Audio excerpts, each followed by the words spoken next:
Welcome to study को वजीनत। आज इस वीडियो में हम डिस्कस करेंगे यूनियन एंड स्टेट एग्जीक्यूटिव के बारे में और साथ ही कैग के बारे में। जैसे कि आपको पता ही है कि हमारी गवर्नमेंट के 3 इंपॉर्टेंट ऑर्गन होते हैं, एग्जीक्यूटिव कार्यपालिका, लेजिस्लेटिव विधायपालिका, जुडिशियरी न्यायपालिका। और इन तीनों ऑर्गन्स के बीच में पावर का सेपरेशन हो, इसीलिए एक डॉक्ट्रिन लाया गया था बाय द मॉन्टेस्क्यू, जो कि है doctrine of separation of power. और जैसा कि केशवानंद भारती के केस में बेसिक स्ट्रक्चर का डॉक्ट्रिन प्रपाउंड किया गया था, then subsequently Indira Gandhi versus Raj Narain के केस में सेपरेशन ऑफ पावर को डिक्लेयर कर दिया गया बेसिक स्ट्रक्चर। और इस डॉक्ट्रिन से संबंधित एक केस आप ध्यान रखना, Ram Jawaya Kapur versus state of Punjab का। तो ये जो आपका doctrine of separation of power है, इसको ना पूरी तरीके से हमारे इंडियन कॉन्स्टिट्यूशन में अडॉप्ट नहीं किया गया है, बहुत सारे एक्सेप्शंस के साथ इसको अडॉप्ट किया गया है। ये डॉक्ट्रिन क्या है, किस बारे में बात करता है, इसके ऊपर हमारा एक सेपरेट वीडियो है जो कि आपको आई बटन पर मिल जाएगा। तो जो आपका doctrine of separation of power है, वो सिंपल शब्दों में ये कहता है कि जो एग्जीक्यूटिव वर्क है वो एग्जीक्यूटिव के हाथों में होना चाहिए, जो लेजिस्लेटिव वर्क है वो लेजिस्लेचर को परफॉर्म करने चाहिए, और जो जुडिशियल वर्क है वो परफॉर्म करने चाहिए सिर्फ और सिर्फ जुडिशियरी को। ऑलराइट, तो ये बात होती है सेपरेशन ऑफ पावर की। अब यहाँ पर जो एग्जीक्यूटिव वर्क है, इनको 2 में डिवाइड करना, ये हो गया डिविजन ऑफ पावर। एग्जीक्यूटिव को यूनियन और स्टेट में डिवाइड कर देना, लेजिस्लेटिव को यूनियन एंड स्टेट में डिवाइड कर देना, जुडिशियल वर्क को यूनियन स्टेट में डिवाइड कर देना। So it is particularly division of power, जिसको इंडियन कॉन्स्टिट्यूशन का फेडरल फीचर माना जाता है। तो यहाँ पर यूनियन की एग्जीक्यूटिव पावर आपको देखने को मिलेंगी आर्टिकल 52 से लेकर आर्टिकल 78 तक। स्टेट की एग्जीक्यूटिव पावर आपको देखने को मिलेंगी आर्टिकल 153 से लेकर 167 तक। अब यहाँ पर लेजिस्लेटिव पावर यूनियन की आर्टिकल 79 से लेकर 122 तक, स्टेट की आर्टिकल 168 से 212 तक। यूनियन में यहाँ पर ऑर्डिनेंस पास करने की पावर दे रखी है प्रेसिडेंट को, जो कि एक लेजिस्लेटिव पावर कंसीडर की जाती है। वहीं स्टेट में गवर्नर को अंडर आर्टिकल 213 पावर दी गई है ऑर्डिनेंस वगैरह जारी करने की, तो ये भी कंस्ट्रू की जाती है लेजिस्लेटिव पावर। वहीं जो यूनियन जुडिशियरी है, उसके लिए दे रखे हैं आर्टिकल 124 से लेकर 147 तक, जिसमें आपका सुप्रीम कोर्ट कवर होता है। और स्टेट जुडिशियरी के संबंध में आर्टिकल देखने को मिलते हैं आर्टिकल 214 से लेकर 231 तक, जहां पर आपकी हाई कोर्ट्स कवर होते हैं। फिर इनके नीचे वाले जो कोर्ट्स होते हैं, subordinate court like district courts वगैरह, तो उनके संबंध में प्रोविजंस हमें देखने को मिलते हैं आर्टिकल 233 से लेकर 237 तक। वही जो कैग है, ये एक इंडिपेंडेंट बॉडी मानी जाती है। तो यहाँ पर हम सबसे पहले एग्जीक्यूटिव के बारे में बात करेंगे, यूनियन एंड स्टेट दोनों एग्जीक्यूटिव के बारे में साथ साथ। इसके अलावा इंडियन कॉन्स्टिट्यूशन का पीडीएफ नोट अवेलेबल है। जिस पीडीएफ से मैं आपको पढ़ा रही हूँ ना, यही वाला पीडीएफ। इस पीडीएफ में ना सारे लैंडमार्क केसेस, रिसेंट केसेस और प्री से लेकर मेंस तक का सब कुछ इस पीडीएफ में आपको मिल जाएगा। तो अगर आपको इस पीडीएफ को परचेस करना है, इस पीडीएफ के बारे में फर्दर डिटेल आपने लेनी है कि इस पीडीएफ में क्या क्या चीज़ें हैं, इसका इंडेक्स वगैरह, तो आप मुझे मेल कीजिए मेरे ईमेल एड्रेस पर, या फिर आप मुझे मेरी टेलीग्राम आईडी पर, जो कि मैंने डिस्क्रिप्शन में डाल दी है, वहां पर मैसेज कर सकते हैं। तो चलिए शुरू करते हैं आज का वीडियो। लास्ट वीडियो में हमने डिस्कस किया था डीपीएसपी पार्ट 4 में and fundamental duties part 4A में। पार्ट 4A के बाद हमारे पास आता है पार्ट 5, जो कि यूनियन गवर्नमेंट की एग्जीक्यूटिव, लेजिस्लेटिव, जुडिशियल तीनों ऑर्गन्स के बारे में बात करता है। इसके साथ साथ कैग के बारे में बात करता है। तो ये जो पार्ट 5 है, इसमें आपके आर्टिकल 52 से लेकर 151 तक के प्रोविजन कवर होते हैं। पार्ट 6, जो कि स्टेट गवर्नमेंट के एग्जीक्यूटिव, लेजिस्लेटिव, जुडिशियल तीनों ऑर्गन के बारे में बात करता है, और इस पार्ट में आर्टिकल 152 से लेकर 237 तक के प्रोविजन कवर होते हैं। तो हमारा मेन फोकस है आज यूनियन एंड स्टेट दोनों के एग्जीक्यूटिव को कवर करना, और इन दोनों के एग्जीक्यूटिव को हम एक साथ कंपेयर करके पढ़ेंगे, क्योंकि इन दोनों में मतलब काफी सारे प्रोविजंस बिल्कुल सिमिलर ही हैं। अब यहाँ पर आर्टिकल 52 से लेकर 78 तक दिए गए हैं यूनियन एग्जीक्यूटिव के बारे में। आर्टिकल 152 से लेकर 167 तक दिए गए हैं स्टेट एग्जीक्यूटिव के बारे में। यूनियन एग्जीक्यूटिव में सबसे पहले आता है हमारे सामने प्रेसिडेंट ऑफ इंडिया, क्योंकि यूनियन की ना सारी की सारी एग्जीक्यूटिव पावर होती हैं प्रेसिडेंट ऑफ इंडिया के पास। वहीं दूसरी तरफ स्टेट में स्टेट की सारी एग्जीक्यूटिव पावर निहित होती हैं गवर्नर में। इसलिए गवर्नर को कहा जाता है constitutional head of state executive. यहाँ पर यूनियन में प्रेसिडेंट होता है पार्लियामेंट का इंटीग्रल पार्ट, क्योंकि जो भी बिल पार्लियामेंट पास करती है वो तभी जाकर एक्ट बनते हैं जब उन पर अनुमति दे देता है प्रेसिडेंट। यही चीज इधर गवर्नर के साथ होती है, यानी कि स्टेट लेजिस्लेचर में जो बिल पास होते हैं वो तभी एक्ट बनते हैं जब गवर्नर अनुमति दे देता है। अब यहाँ पर यूनियन एग्जीक्यूटिव में अगला आता है वाइस प्रेसिडेंट ऑफ इंडिया, जो बेसिकली जब प्रेसिडेंट कैजुअल वैकेंसी की वजह से एज ए प्रेसिडेंट एक्ट नहीं कर पाता है, लाइक प्रेसिडेंट मर गया है या फिर किसी भी वजह से वो एब्सेंट है, तो उसकी जगह एज अ प्रेसिडेंट एक्ट करने के लिए हमारे पास होता है वाइस प्रेसिडेंट ऑफ इंडिया, जो एक्स ऑफिशियो चेयरमैन होता है राज्यसभा का। हालांकि वो राज्यसभा का मेंबर नहीं होता है, होता क्या है, प्रिसाइडिंग ऑफिसर होता है राज्यसभा का। वही यहाँ पर आपको ना स्टेट में ये चीज देखने को मिलती है कि कुछ राज्य हैं, स्टेट हैं, जहां पर लेजिस्लेटिव असेंबली के साथ साथ ना लेजिस्लेटिव काउंसिल भी होती है। तो लेजिस्लेटिव काउंसिल का जो चेयरमैन होता है वो लेजिस्लेटिव काउंसिल का मेंबर भी होता है, बट यहाँ पर राज्यसभा का जो चेयरमैन है, जिसको हम कह रहे हैं वाइस प्रेसिडेंट ऑफ इंडिया, वो राज्यसभा का मेंबर नहीं होता है।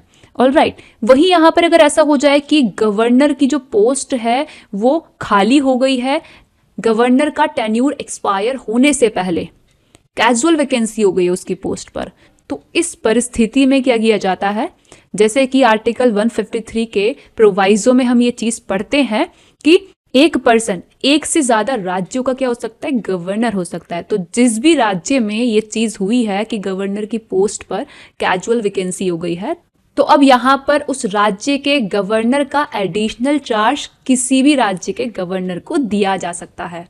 फिर यहाँ पर यूनियन एग्जीक्यूटिव के संबंध में आर्टिकल 73 जो दिया गया है, ये बताता है कि जो यूनियन की एग्जीक्यूटिव पावर है वो कहाँ तक एक्सटेंड होती है, और यही चीज़ स्टेट के कंटेक्स्ट में बताई गई है कहाँ, आर्टिकल 162 में। इसके बाद आपका आर्टिकल 74 एंड आर्टिकल 75 बात करते हैं प्राइम मिनिस्टर ऑफ इंडिया की एंड काउंसिल ऑफ मिनिस्टर्स की, या फिर ऐसा कह सकते हैं काउंसिल ऑफ यूनियन मिनिस्टर्स। वही यहाँ पर इसकी जगह हमें स्टेट में देखने को मिलता है चीफ मिनिस्टर और स्टेट काउंसिल ऑफ मिनिस्टर्स, जिसके बारे में आर्टिकल 163 एंड 164 दे रखे हैं। फिर यहाँ पर आपका आता है attorney general of India union executive में, जो बेसिकली गवर्नमेंट ऑफ इंडिया का पहला लॉ ऑफिसर कंसिडर किया जाता है, जिसको कहते हैं कि ये गवर्नमेंट ऑफ इंडिया का चीफ लीगल एडवाइजर है, जो यूनियन गवर्नमेंट को लीगल मैटर्स पर एडवाइस देता है, और इसको अपॉइंट करता है प्रेसिडेंट ऑफ इंडिया। बेसिकली अगर कोई पर्सन सुप्रीम कोर्ट का जज बनने की क्वालिफिकेशंस रखता है, तो उसको जो प्रेसिडेंट ऑफ इंडिया है, after taking the advice of council of minister, क्या कर सकता है, अटॉर्नी जनरल ऑफ इंडिया के रूप में अपॉइंट कर सकता है। तो जो अटॉर्नी जनरल ऑफ इंडिया होता है, इसको ना इंडियन टेरिटरी में जो भी कोर्ट्स होते हैं उनमें एज अ ऑडियंस मौजूद होने का राइट होता है। और जैसा कि ये पार्लियामेंट का मेंबर नहीं होता है, लेकिन फिर भी पार्लियामेंट की जो भी मीटिंग्स वगैरह चल रही होती हैं उनमें ना अटॉर्नी जनरल फॉर इंडिया जो है, इसको राइट होता है बोलने का, उनको अटेंड करने का। और अटॉर्नी जनरल ऑफ इंडिया के सबऑर्डिनेट एक और होता है, जो कि होता है सॉलिसिटर जनरल ऑफ इंडिया। वो भी लीगल एडवाइजर ही होता है, बट वो अटॉर्नी जनरल ऑफ इंडिया के सबऑर्डिनेट होता है। तो जैसा कि यहाँ पर यूनियन गवर्नमेंट का चीफ लीगल एडवाइजर माना जाता है अटॉर्नी जनरल ऑफ इंडिया को, और इसके बारे में आर्टिकल 76 में प्रावधान किया गया है। वहीं राज्यों में एडवोकेट जनरल जो होता है, जिसको गवर्नर के द्वारा अपॉइंट किया जाता है, इसको माना जाता है क्या, स्टेट का चीफ लीगल एडवाइजर, और इसके संबंध में प्रावधान किया गया है आर्टिकल 165 में। अब यहाँ पर यूनियन एग्जीक्यूटिव में आर्टिकल 77 एंड 78 गवर्नमेंट के बिजनेस के कंडक्ट के बारे में प्रावधान करते हैं। प्रावधान ये करते हैं कि जो भी government of India executive action लेती है वो बेसिकली किसके नाम पर लेती है, प्रेसिडेंट ऑफ इंडिया के नाम पर। वही यहाँ पर आपके इस संबंध में स्टेट एग्जीक्यूटिव में प्रोविजन देखने को मिलेंगे कहाँ, आर्टिकल 166 एंड आर्टिकल 167 में। जो बेसिकली यहाँ पर प्रावधान क्या करते हैं, प्रावधान ये करते हैं कि जो भी स्टेट गवर्नमेंट के एग्जीक्यूटिव एक्शन होते हैं वो in the name of governor of the state किए जाते हैं। तो ये वाली बात जो है बेसिकली लिखी है कहाँ पर, आर्टिकल 166 के फर्स्ट क्लोज में और यहाँ पर आर्टिकल 77 के क्लोज 1 में। तो यहाँ पर आपको काफी सारी चीजें क्लियर हुई होंगी। अब हम डिस्कस करेंगे president of India and governor of state के बारे में। तो जैसा कि मैंने आपको बताया कि जो प्रेसिडेंट होता है वो ना इंटीग्रल पार्ट होता है पार्लियामेंट का। ये बात हमें पता चलती है कहाँ से, ये पता चलती है आर्टिकल 79 से, क्योंकि आर्टिकल 79 में बताया गया है कि पार्लियामेंट का मतलब क्या होता है, president and the both houses of parliament. Both houses of parliament मतलब लोअर हाउस ऑफ पार्लियामेंट जिसको हम कहते हैं Lok Sabha, upper house of parliament जिसको हम कहते हैं राज्यसभा, इन तीनों को मिलाकर बनती है पार्लियामेंट। तो हुआ ना प्रेसिडेंट पार्लियामेंट का इंटीग्रल पार्ट। लेकिन जो प्रेसिडेंट होता है ये इनमें से ना किसी भी हाउस का मेंबर नहीं होता है, इसीलिए जो भी मीटिंग्स होती हैं पार्लियामेंट में उनको अटेंड ये नहीं कर सकता है। सिमिलरली दूसरी तरफ अगर हम चले जाएं स्टेट में, तो स्टेट में होता क्या है, स्टेट लेजिस्लेचर, और स्टेट लेजिस्लेचर का इंटीग्रल पार्ट माना जाता है गवर्नर को। ये बात पता चलती है कहाँ से, आर्टिकल 168 से। तो बेसिकली यहाँ पर ये चीज़ आपको पता होनी चाहिए कि दो चीज़ें होती हैं, एक होती है लेजिस्लेटिव काउंसिल जिसको हम हिंदी में कहते हैं विधान परिषद, एक होती है लेजिस्लेटिव असेंबली जिसको हम हिंदी में कहते हैं विधानसभा। तो कुछ राज्य हैं हमारे इंडिया में, टोटल 6 राज्य हैं जहाँ पर लेजिस्लेटिव काउंसिल भी है और लेजिस्लेटिव असेंबली भी है। तो उन राज्यों में लेजिस्लेटिव काउंसिल, लेजिस्लेटिव असेंबली और गवर्नर, इन तीनों को मिलाकर बनती है स्टेट लेजिस्लेचर। लेकिन इन राज्यों के अलावा जो बाकी राज्य हैं जिनमें लेजिस्लेटिव काउंसिल नहीं है, जिनमें सिर्फ और सिर्फ लेजिस्लेटिव असेंबली है, तो वहां पर लेजिस्लेटिव असेंबली एंड गवर्नर इन दोनों को मिलाकर बनती है स्टेट लेजिस्लेचर। तो इस तरह से कहने का मतलब यही है कि जो गवर्नर है ना, ये स्टेट लेजिस्लेचर का होता है integral part. President of India को माना जाता है यूनियन एग्जीक्यूटिव का कॉन्स्टिट्यूशनल हेड और गवर्नर को माना जाता है स्टेट के एग्जीक्यूटिव का कॉन्स्टिट्यूशनल हेड। तो यहाँ पर ये जो आपका लेजिस्लेटिव काउंसिल है ना, जिन राज्यों में है, इन राज्यों के नाम आपने ध्यान रखने हैं। टोटल 6 राज्य हैं, इनको आप ऐसे करके याद कर सकते हैं। यूपी बिहार के महान अंडे तलने का नाटक करते हैं। यूपी मतलब यूपी, बिहार मतलब बिहार, महान मतलब महाराष्ट्र, अंडे मतलब आंध्र प्रदेश, तलना मतलब तेलंगाना, नाटक मतलब कर्नाटक। तो ये राज्य ना आपके एमसीक्यू टाइप्स क्वेश्चन में पूछ लिए जाते हैं। रिसेंटली 2021 में, मतलब रिसेंटली नहीं 2021 में वेस्ट बंगाल गवर्नमेंट ने ये डिसाइड किया था कि वो सेटअप करेंगे लेजिस्लेटिव काउंसिल वेस्ट बंगाल में। और इससे पहले 2020 में ये चीज हुई थी कि जो आंध्र प्रदेश है उसने रिजोल्यूशन पास किया था लेजिस्लेटिव काउंसिल को एबॉलिश करने के लिए। हालांकि पार्लियामेंट की तरफ से उस रेजोल्यूशन को अभी तक कोई क्लियरेंस नहीं मिला। और उससे पहले 2019 में जम्मू एंड कश्मीर जैसे कि यूनियन टेरिटरी बन गया, तो जो जम्मू एंड कश्मीर की लेजिस्लेटिव काउंसिल है उसको by the Jammu and Kashmir reorganisation act 2019 abolish कर दिया गया। तो जो लेजिस्लेटिव काउंसिल होती है ना, उसको क्रिएट करने की, उसको एबॉलिश करने की जो अल्टीमेटली पावर होती है वो होती है पार्लियामेंट के पास। और उसके संबंध में आपका जो अगला आर्टिकल आता है ना, आर्टिकल 168 के बाद आता है जो आर्टिकल 169, उसमें बात की गई है। ध्यान रखना ये चीज, क्योंकि ये चीज पूछ ली जाती है। तो अब यहाँ पर अगर हम डायरेक्ट बात करें उन प्रोविजंस की जो president of India and governor of the state से डील करते हैं, तो सबसे पहले देखो आर्टिकल 52 कहता है कि प्रेसिडेंट ऑफ इंडिया होगा एक, ऑलराइट। वही यहाँ पर आर्टिकल 153 कहता है कि हर एक स्टेट में एक गवर्नर होगा। साथ साथ में ये भी कहता है आर्टिकल 153 कि एक पर्सन ना एक से ज्यादा राज्यों के गवर्नर के रूप में अपॉइंट किया जा सकता है। इसके बाद आपका आर्टिकल 53 क्या कहता है? आर्टिकल 53 कहता है कि यूनियन की जो भी एग्जीक्यूटिव पावर होती है वो सारी की सारी निहित होती हैं प्रेसिडेंट में, और उन पावर्स को वो या तो डायरेक्टली खुद या फिर अपने सबऑर्डिनेट ऑफिसर्स के द्वारा जो भी मतलब कॉन्स्टिट्यूशन में प्रावधान किए गए हैं उनके अकॉर्डिंग एक्सरसाइज कर सकता है। जितनी भी लाइन यहाँ पर अंडरलाइन है ना, एज इट इज आ जाती हैं आपकी एमसीक्यूज पेपर में। वहीं दूसरी तरफ जो आपका आर्टिकल 154 है, ये कहता है कि जो भी स्टेट होती हैं, सभी स्टेट में ये चीज है कि हर एक स्टेट की एग्जीक्यूटिव पावर उस स्टेट के गवर्नर में निहित होगी और वो अपनी उन एग्जीक्यूटिव पावर को या तो डायरेक्टली खुद या फिर अपने सबऑर्डिनेट ऑफिसर्स के थ्रू कॉन्स्टिट्यूशन में दिए गए प्रावधान के अकॉर्डिंग इस्तेमाल कर सकता है। तो यहाँ पर जैसे कि प्रेसिडेंट में यूनियन की एग्जीक्यूटिव पावर निहित होती है, इसलिए ना इसको बोलते हैं constitutional head of union executive. But ये ना सिर्फ और सिर्फ डी ज्योर हेड होता है, फॉर्मल हेड होता है यूनियन की एग्जीक्यूटिव का, क्योंकि डी फैक्टो ये चीज देखने को मिलती है कि डी फैक्टो हेड होता है एग्जीक्यूटिव का कौन, प्राइम मिनिस्टर। क्योंकि यहाँ पर आपको ना प्रेसिडेंट ऑफ इंडिया को ऐड करने के लिए, एडवाइस करने के लिए होती है council of minister. Council of minister का हेड होता है कौन, प्राइम मिनिस्टर। तो अल्टीमेटली प्राइम मिनिस्टर ही चला रहा है। पावर भले ही प्रेसिडेंट में निहित है, बट इन पावर को इस्तेमाल किया जाता है काउंसिल ऑफ मिनिस्टर की एड एंड एडवाइस पर। एंड सिमिलर चीज हमें यहाँ पर स्टेट में गवर्नर के संबंध में देखने को मिलती है। गवर्नर को एड एंड एडवाइस करने के लिए होती है council of minister. Council of minister का हेड होता है कौन, चीफ मिनिस्टर। इसके अलावा आपका जो आर्टिकल 53 है ना, इसमें ना ये चीज भी कही गई है। क्या चीज कही गई है, कहा ये गया है कि जो हमारा डिफेंस फोर्स होता है ना यूनियन का, उसका सुप्रीम कमांडर होता है प्रेसिडेंट ऑफ इंडिया। इंपॉर्टेंट चीज है, एग्जाम में पूछी जाती है। अब अगर आपसे सवाल पूछा जाए कि जो गवर्नर होता है उसको अपॉइंट किया जाता है, इलेक्ट किया जाता है, आखिर मतलब कैसे आता है वो गवर्नर की पोस्ट पे, तो उसको ना अपॉइंट करता है कौन, प्रेसिडेंट। बट जो प्रेसिडेंट ऑफ इंडिया है वो ना इलेक्ट किया जाता है बाय इनडायरेक्ट इलेक्शन।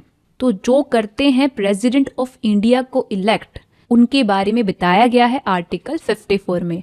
तो बेसिकली जो प्रेसिडेंट के इलेक्शन होते हैं, उस इलेक्शन को कंडक्ट करने के लिए एक इलेक्टोरल कॉलेज होता है जो कंसिस्ट करता है Lok Sabha, Rajya Sabha and legislative assembly जो होती है ना स्टेट की, उन सभी के इलेक्टेड मेंबर, साथ ही national capital Delhi and union territory Puducherry, इन सभी के इलेक्टेड मेंबर्स ही क्या करते हैं, राष्ट्रपति को इनडायरेक्ट इलेक्शन के थ्रू इलेक्ट करते हैं। हमारा प्रेम्बल जो है वो सीधा सीधा कहता है कि इंडिया क्या है, रिपब्लिक कंट्री है, यहाँ पर राजतंत्र नहीं चलता है। इसीलिए जो हेड ऑफ द स्टेट है, जो कि है प्रेसिडेंट, उसको इलेक्ट किया जाता है बाय इनडायरेक्ट इलेक्शन। वही जो आपका वाइस प्रेसिडेंट होता है एज पर आर्टिकल 66, उसको इलेक्ट किया जाता है by the members of N electoral college, जिसमें कंसिस्ट करते हैं लोकसभा, राज्यसभा के सारे मेंबर्स। डजंट मैटर वो इलेक्टेड मेंबर्स हैं या नॉमिनेटेड मेंबर्स हैं, सब के सब प्रोपोर्शनल रिप्रेजेंटेशन के through by means of single transferable vote vice president को इलेक्ट करते हैं। और जो वोटिंग होती है वाइस प्रेसिडेंट के इलेक्शन के लिए, वो सीक्रेट बैलेट पर होती है। बट वही जो आपके प्रेसिडेंट को इलेक्ट कर रहे हैं वो हैं लोकसभा, राज्यसभा, स्टेट की लेजिस्लेटिव असेंबली, इनके ना इलेक्टेड मेंबर्स। और स्टेट की लेजिस्लेटिव असेंबली में union territory and national capital Delhi के भी इलेक्टेड मेंबर्स को इंक्लूड किया गया है। ऑलराइट, बट यहाँ पर प्रेसिडेंट के इलेक्शन में भी वाइस प्रेसिडेंट की तरह ही क्या किया जाता है, प्रोपोर्शनल रिप्रेजेंटेशन के प्रिंसिपल को एडॉप्ट किया जाता है और ये रिप्रेजेंटेशन कराया जाता है by means of single transferable vote. और प्रेसिडेंट के इलेक्शन में भी जो वोटिंग होती है वो सीक्रेट बैलेट के थ्रू होती है। तो आखिर मतलब मैनर क्या है इनडायरेक्ट इलेक्शन का, और ये चीजें आखिर हैं क्या, इसके संबंध में एक वीडियो है जो आपको ना आई बटन पर मिल जाएगा। और आप ये PDF अगर परचेज करते हैं तो ये जो आपका लिंक दे रखा है ना, इस लिंक में आपको मिल जाएगा, उस पर आप क्लिक करना, आपको पूरा जो प्रेसिडेंट का इलेक्शन होता है वो अच्छे से समझ में आ जाएगा। ध्यान ये रखना, जो चीजें बोल्ड की हुई हैं ये ना आपके एग्जाम में पूछी जाती हैं। इसके बाद आपका ये चीज आपको क्लियर होनी चाहिए कि अगर कोई डिस्प्यूट होता है प्रेसिडेंट या फिर वाइस प्रेसिडेंट के इलेक्शन के संबंध में, तो वो डिस्प्यूट ना रिजॉल्व किया जाएगा, डिसाइड किया जाएगा बाय द सुप्रीम कोर्ट। और सुप्रीम कोर्ट का उस मामले में जो भी डिसीजन आएगा वो फाइनल होगा। ये कहा गया है कहाँ, आर्टिकल 71 के क्लोज 1 में। इंपॉर्टेंट आर्टिकल है, ध्यान रखना ये। और इस संबंध में आपने ये चीज ध्यान रखनी है कि जो जाकिर हुसैन हमारे तीसरे नंबर के प्रेसिडेंट ऑफ इंडिया थे, ये अपने टर्म ऑफ ऑफिस के दौरान मर गए थे। तो फिर इसीलिए अब होता क्या है, वीवी गिरी जो कि तीसरे वाइस प्रेसिडेंट थे इंडिया के, इनको as a acting president elect किया जाता है। बट यहाँ पर ये चीज होती है कि इनके ऊपर करप्ट प्रैक्टिसेस इलेक्शन के दौरान इस्तेमाल करने का इल्जाम लग जाता है। ऑलराइट, तो अब यहाँ पर ये मामला जाता है सुप्रीम कोर्ट में। तो जिस दौरान जो वीवी गिरी थे, इनका मामला चलता है सुप्रीम कोर्ट में। तो अब यहाँ पर प्रेसिडेंट का जो ऑफिस है वो तो खाली है। तो पहली बार होता है ये कि chief justice of India M Hidayatullah ये सर्व करते हैं as a acting president of India. तो ये चीज आपने ध्यान रखनी है। अब यहाँ पर अगली चीज आपने ध्यान रखनी है कि जो प्रेसिडेंशियल इलेक्शन होते हैं ना, उनको इस आधार पर पोस्टपोन नहीं किया जा सकता है कि जो इलेक्टोरल कॉलेज प्रेसिडेंट को इलेक्ट करता है वो इनकम्प्लीट है। अब यहाँ पर अगला आता है आपका आर्टिकल 56 जो बताता है प्रेसिडेंट का टेन्यूर। आर्टिकल 156 बताता है गवर्नर का टेन्यूर। इन दोनों का जो टेन्यूर है वो बेसिकली 5 इयर्स होता है। जिस तारीख को ये अपने ऑफिस पर एंटर हुए उस तारीख से ये 5 साल तक उस ऑफिस को होल्ड कर सकते हैं। बट गवर्नर के केस में ना एक्सेप्शन है। एक्सेप्शन क्या है? एक्सेप्शन ये है कि जो गवर्नर है ना वो ऑफिस को होल्ड करता है during the pleasure of president. President जो है वो इस 5 ईयर के टेन्यूर से पहले कभी भी ये कर सकता है, गवर्नर को उसके ऑफिस से रिमूव कर सकता है डॉक्ट्रिन ऑफ प्लेजर को इस्तेमाल करके। बट ये चीज ना जुडिशियल रिव्यू के अधीन होती है। तो अगर आपसे पूछा जाए कि जैसे कि जो गवर्नर होता है उसका ना टेन्यूर होता है 5 साल का, तो 5 साल से पहले कब कब उसको उसके ऑफिस से रिमूव किया जा सकता है? पहला तो तब जब ये चीज कर रहा है प्रेसिडेंट डॉक्ट्रिन ऑफ प्लेजर को इस्तेमाल करके। और इस रीजन की वजह से ना हम ये कहते हैं कि जो गवर्नर है ना ये ऐसा कॉन्स्टिट्यूशनल हेड होता है जिसका जो टेन्यूर है वो सिक्योर नहीं होता है। इसके अलावा 5 साल से पहले गवर्नर क्या कर सकता है? अपने ऑफिस से रिजाइन कर सकता है, अपना रेजिग्नेशन राइटिंग में प्रेसिडेंट को देकर। तो अगर ये 2 परिस्थितियां जो बताई गई हैं इनमें से कोई सी भी अगर नहीं होती है तो जो गवर्नर है वो जिस तारीख को अपने ऑफिस में एंटर हुआ था तब से 5 साल तक क्या करता है? अपने ऑफिस को होल्ड करता है। और 5 साल ही नहीं बल्कि उस टाइम तक जब तक कि जो सक्सेसर है, जो अगला गवर्नर बनेगा, वो गवर्नर के ऑफिस को होल्ड नहीं कर लेता है। वहीं अगर हम प्रेसिडेंट के बारे में बात करें तो प्रेसिडेंट जो है ये भी 5 साल तक क्या करता है? अपने ऑफिस को होल्ड करता है। जिस तारीख को ये अपने ऑफिस में एंटर हुआ था तब से 5 साल तक अपने ऑफिस को होल्ड करता है। एज अ प्रेसिडेंट वो एक्ट करता है। लेकिन इस टेन्यूर से पहले ही प्रेसिडेंट को उसके ऑफिस से हटाया जा सकता है। या तो कब?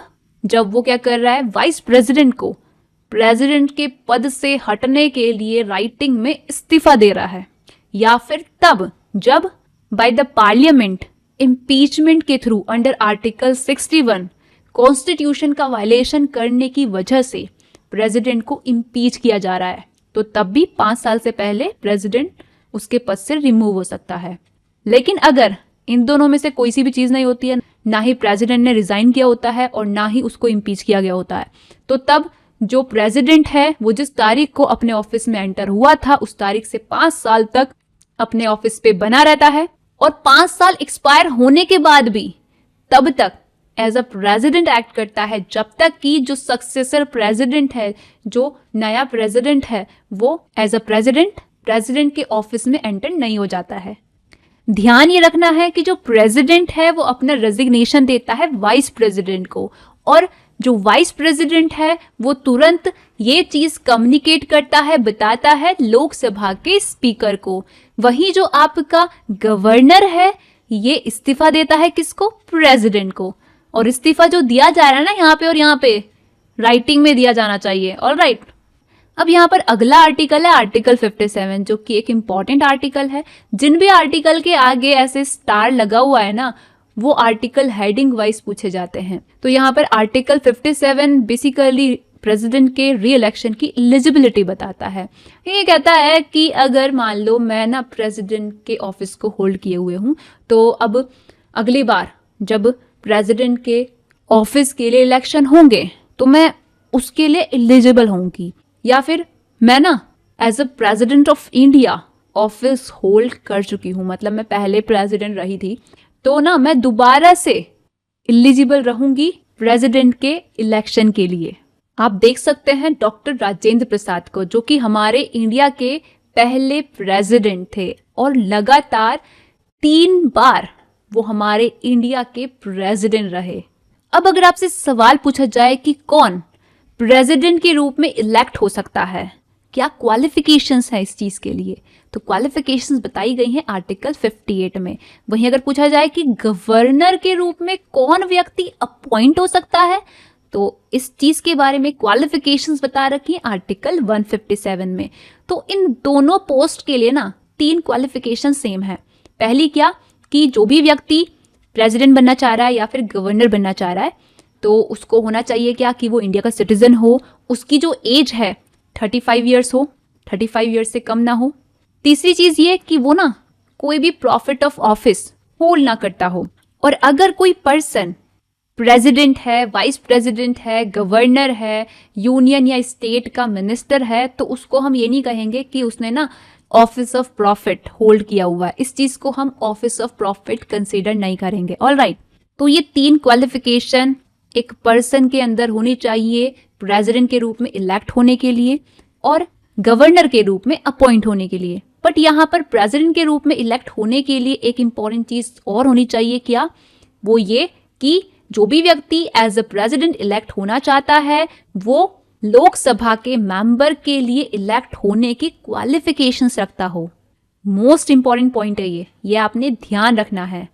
ये ध्यान रखना है कि आर्टिकल 58 में क्वालिफिकेशंस बताई गई हैं प्रेसिडेंट के इलेक्शन के लिए और 157 में गवर्नर के अपॉइंटमेंट की क्वालिफिकेशंस बता रखी हैं। अब यहाँ पर आर्टिकल 59 में उस व्यक्ति के लिए कंडीशंस बताई गई हैं जो एज अ प्रेसिडेंट ऑफिस को होल्ड किए हुए है। आर्टिकल 158 में उस व्यक्ति के लिए कंडीशंस बताई गई हैं जो गवर्नर के ऑफिस को होल्ड किए हुए। तो कंडीशन मतलब लगभग सिमिलर ही है, यानी कि जो भी प्रेसिडेंट है या गवर्नर है वो ना मेंबर नहीं होना चाहिए, ना ही लोकसभा का, ना ही राज्यसभा का, ना ही किसी भी स्टेट की लेजिस्लेचर का। अगर है तो जिस दिन वो प्रेसिडेंट के रूप में ऑफिस को होल्ड किया या गवर्नर के रूप में ऑफिस को होल्ड किया, उस दिन से यहाँ पर इन जगहों पर एज अ मेंबर जो उसकी सीट थी वो हो जाएगी खाली। दूसरी कंडीशन है इन दोनों के लिए ये कि ये क्या ना कर रहे हो, कोई भी ऑफिस ऑफ प्रॉफिट होल्ड ना कर रहे हो। ऑलराइट, और तीसरे क्लोज में ना इन दोनों आर्टिकल के प्रेसिडेंट एंड गवर्नर की फायदे की बात की गई है, यानी कि जब वो प्रेसिडेंट बनेगा तो उसको राष्ट्रपति भवन दिया जाएगा विदाउट पेमेंट ऑफ रेंट रहने के लिए।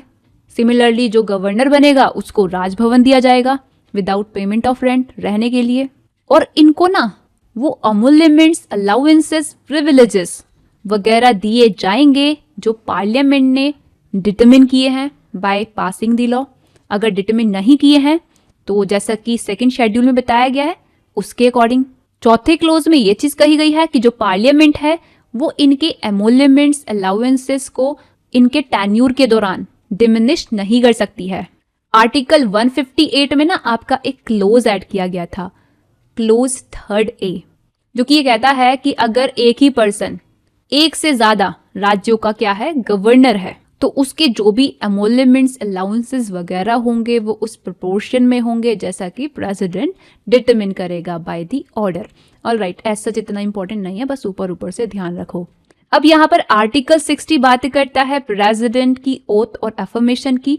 आर्टिकल 159 गवर्नर की ओथ एंड एफर्मेशन के बारे में बात करता है। तो बेसिकली जो भी ओथ और एफर्मेशन वगैरह दिलाई जाती है प्रेसिडेंट को, वो दिलाई जाती है चीफ जस्टिस ऑफ इंडिया के द्वारा, और अगर चीफ जस्टिस ऑफ इंडिया नहीं है तो तब जो भी सीनियर मोस्ट जज है सुप्रीम कोर्ट का, उसके द्वारा। और आर्टिकल 60 में ओथ और अफर्मेशन जो दिलाई जाती है प्रेसिडेंट को, उसका ना फॉर्मेट भी दे रखा है। ऐसा इतना कुछ इंपॉर्टेंट नहीं है, ध्यान रखना कि कौन दिलाता है ओथ, अफर्मेशन प्रेसिडेंट को। चीफ जस्टिस ऑफ इंडिया नहीं है तो senior most just of the supreme court. वही जो गवर्नर होते हैं ना, उनको ओथ और अफर्मेशन दिलाई जाती है जिस स्टेट में वो गवर्नर हैं उस स्टेट के हाई कोर्ट के चीफ जस्टिस के द्वारा, और अगर हाई कोर्ट का चीफ जस्टिस अवेलेबल नहीं है तो फिर हाई कोर्ट के सीनियर मोस्ट जज के द्वारा। और जो ओथ और अफर्मेशन दिलाई जाती है ना गवर्नर को, उसका फॉर्मेट भी बता रखा है आर्टिकल 159 में। ऐसा इतना कुछ इंपॉर्टेंट नहीं है, बस ध्यान रखो कि कौन इनको दिलाता है ओथ और अफर्मेशन। अगला आर्टिकल आता है आर्टिकल 61, जिसकी ना हेडिंग बहुत इंपॉर्टेंट है। हेडिंग सीधा एग्जाम में आती है। पूछ लेते हैं कि प्रेसिडेंट को इम्पीच करने का प्रोसीजर कहाँ दे रखा है, तो ये दे रखा है आर्टिकल 61 में। ये पूछते हैं कि ये प्रोसीजर जो है ये लिया कहाँ से गया है, तो ये लिया गया है यूएसए से। इसका नेचर कैसा है? इसका नेचर है क्वासी जुडिशियल। ये प्रोसीजर माना जाता है क्वासी जुडिशियल प्रोसीजर। क्या आधार हो सकता है प्रेसिडेंट को इम्पीच करने का? तो आधार हो सकता है ये कि प्रेसिडेंट ने क्या किया है, कॉन्स्टिट्यूशन का वायलेशन कर दिया है। सिर्फ इस आधार पर ही प्रेसिडेंट के अगेंस्ट इम्पीचमेंट चला के प्रेसिडेंट को उसके पद से 5 साल का टेन्यूर कंप्लीट होने से पहले रिमूव किया जा सकता है। अगला सवाल अगर आपसे पूछे कि इम्पीचमेंट का जो प्रोसीजर है वो कौन से हाउस में शुरू हो सकता है, तो पार्लियामेंट के किसी भी हाउस में वो शुरू हो सकता है, लोकसभा में या फिर राज्यसभा में। इन दोनों में से किसी भी हाउस में प्रेसिडेंट के अगेंस्ट इम्पीचमेंट का जो प्रोसीजर है वो शुरू हो सकता है। अगर हम मान के चले कि लोकसभा में शुरू हुआ है, तो अब जो लोकसभा है वो इम्पीचमेंट के चार्जेस जैसे कि लगा रही है प्रेसिडेंट के अगेंस्ट, तो अब इस चीज़ का एक रिजोल्यूशन होगा। तो जो रिजोल्यूशन है इस संबंध में उसको मूव करने का कम से कम लोकसभा के 1/4 मेंबर इंटेंशन करने होने चाहिए। और शर्त यह है कि प्रेसिडेंट को ना 14 दिन का नोटिस चला गया हो रिटर्न में कि ऐसे ऐसे चार्जेस लगे हैं आपके खिलाफ। अब यहाँ पर ये जो रिजोल्यूशन है ये लोकसभा में पास होना चाहिए 2/3 मेजॉरिटी से। फिर इसके बाद ये जाएगा कहाँ, राज्यसभा में, जहाँ पर इस बारे में इन्वेस्टिगेशन होगी कि जो चार्जेस लगे हैं वो सही हैं या नहीं है। और यहाँ पर प्रेसिडेंट को ना राइट दिया जाएगा अपीयर होने का, खुद को रिप्रेजेंट करने का, क्योंकि नेचुरल जस्टिस के प्रिंसिपल क्या कहते हैं कि अदर पार्टी को भी हमने सुनना चाहिए। तो यहाँ पर नेचुरल जस्टिस के प्रिंसिपल का भी क्या किया जा रहा है, कंप्लायंस किया जा रहा है। प्रेसिडेंट को अवसर दिया जा रहा है अपीयर होने का, खुद को रिप्रेजेंट करने का, राज्यसभा में जो इन्वेस्टिगेशन चल रही है ना उस इन्वेस्टिगेशन के दौरान।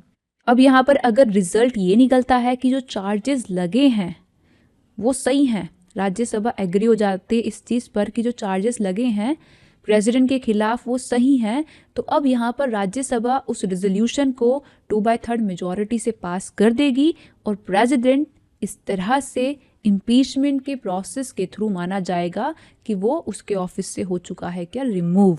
तो ये है इम्पीचमेंट का प्रोसीजर। अब यहाँ पर आर्टिकल 62 में सबसे पहली चीज़ ये कही गई है कि जो टेन्यूर बता रखा है ना प्रेसिडेंट का 5 साल का होता है, तो उस टेन्यूर के एक्सपायर होने से पहले ही अगला जो प्रेसिडेंट बनेगा उसका इलेक्शन हो चुका होना चाहिए। वहीं अगर ये चीज़ होती है कि जो प्रेसिडेंट है ड्यूरिंग हिज ऑफिस उसकी ना डेथ हो जाती है, या वो रिज़ाइन कर देता है, या उसको रिमूव कर दिया जाता है, या फिर किसी भी वजह से वो एब्सेंट वगैरह अगर रहता है, तो इस चीज़ को हम कहते हैं कि प्रेसिडेंट के ऑफिस में हो गई है कैजुअल वैकेंसी।